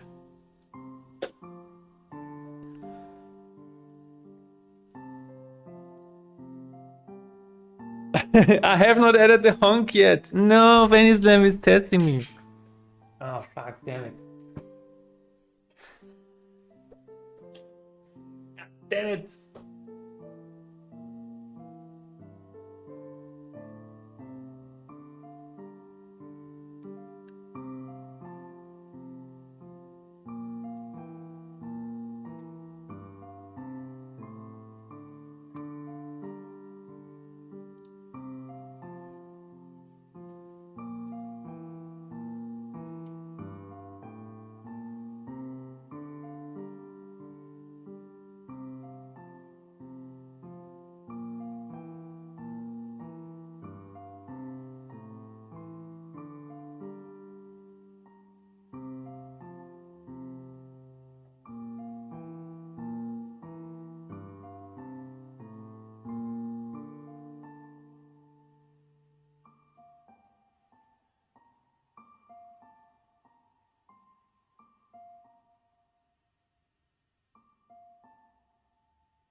You should buy one of those bicycle ones and don't get manually.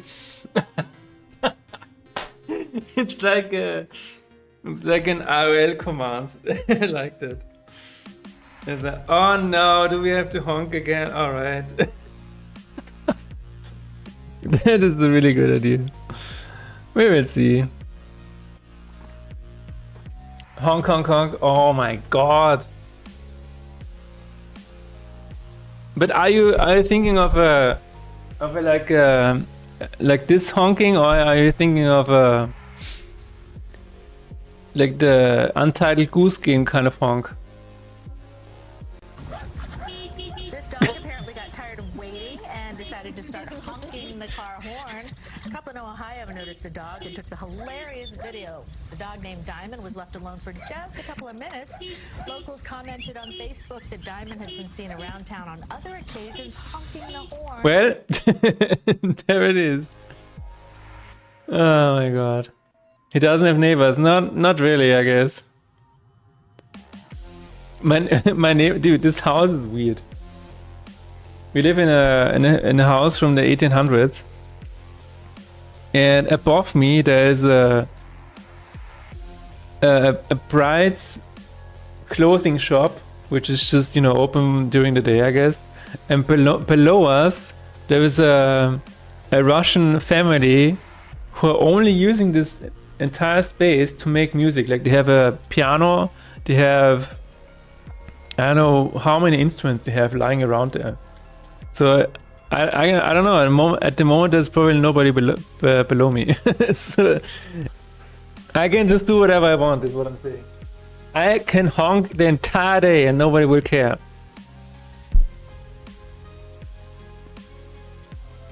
Music is very interesting. Sometimes I just put on Jacob Collier doing weird things. And speaking about music, what a crazy dude. Jacob is a crazy dude, that's true. Jacob knows a lot about music theory, which I don't know if it's good or not. I guess it is, but dude is on another level. It's crazy. I'm off to bed, alright? Thank you very much for hanging out with us again, Fanislam. And have a good night.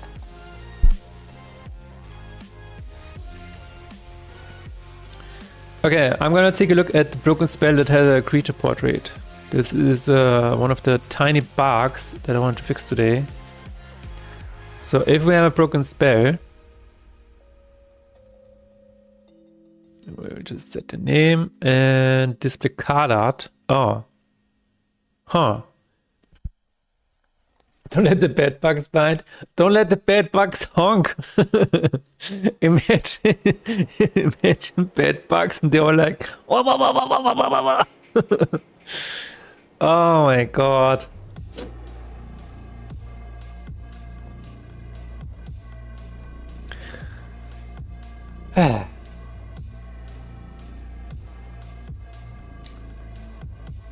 Okay, there was a bug where a broken spell had a creature portrait, and I'm not sure how that happened, because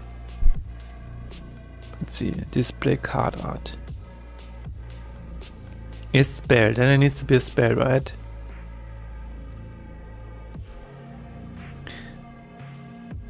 I guess what we can do is we can have a separate image altogether. That would be interesting, right? That would be interesting. Yeah.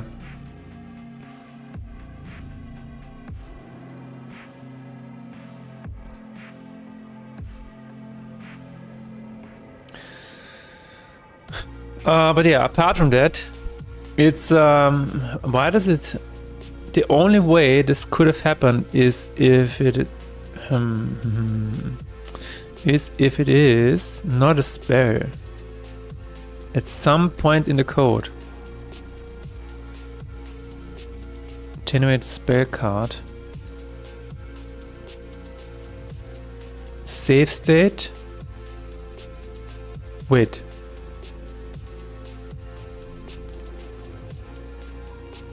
Card type is spell.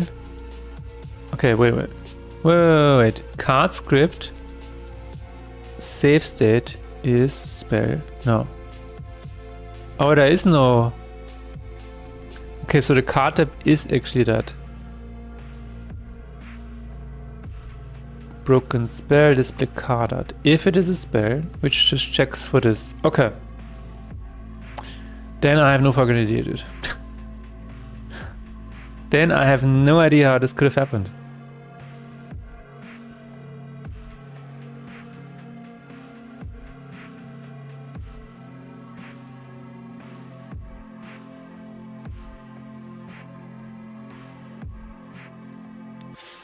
Hard to say. But maybe the solution is going to be that we have a separate image altogether.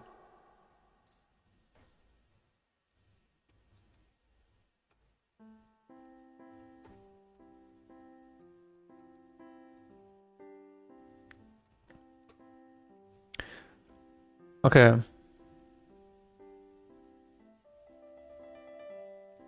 Oh, we did that already. That's good. We can put this. Wait a minute. We can remove this. We can put this to done. This is a big one. Allow.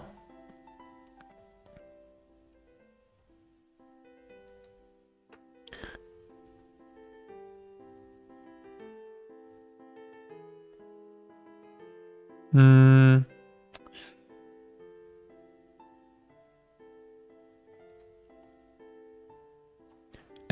Wait a minute. How do we phrase this? Allow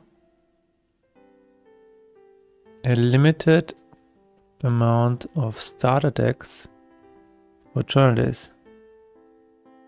Yeah, something like that. That is a pretty good one. The next item on the list is the EXP manager. I want to get this done somehow. Maybe on Friday. Friday it will have, oh my god. On Friday we will have 35 degrees. Yeah.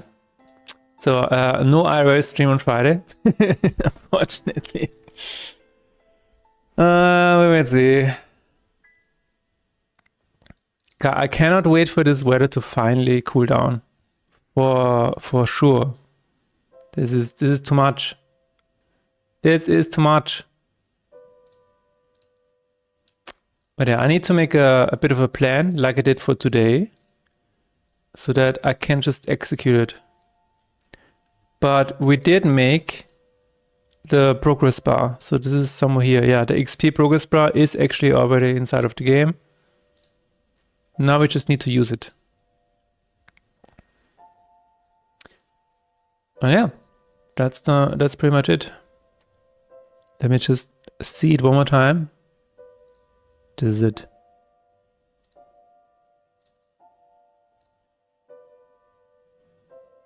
Nice.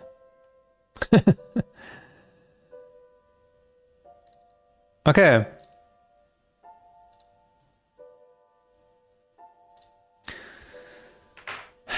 That is it for today, everybody. Thanks again for hanging out with me. We are going to raid Katrina, the combat prototype. We'll check it out. I will be back on Friday, and yeah, probably working on the EXP. Hopefully, we will get feedback from Apple. That would be really, really nice. I want to release it on the Apple Play Store. Apple Play Store? That's not a thing. But anyway, have a good night, everybody, and see you again next time. Goodbye. Apple Play Store.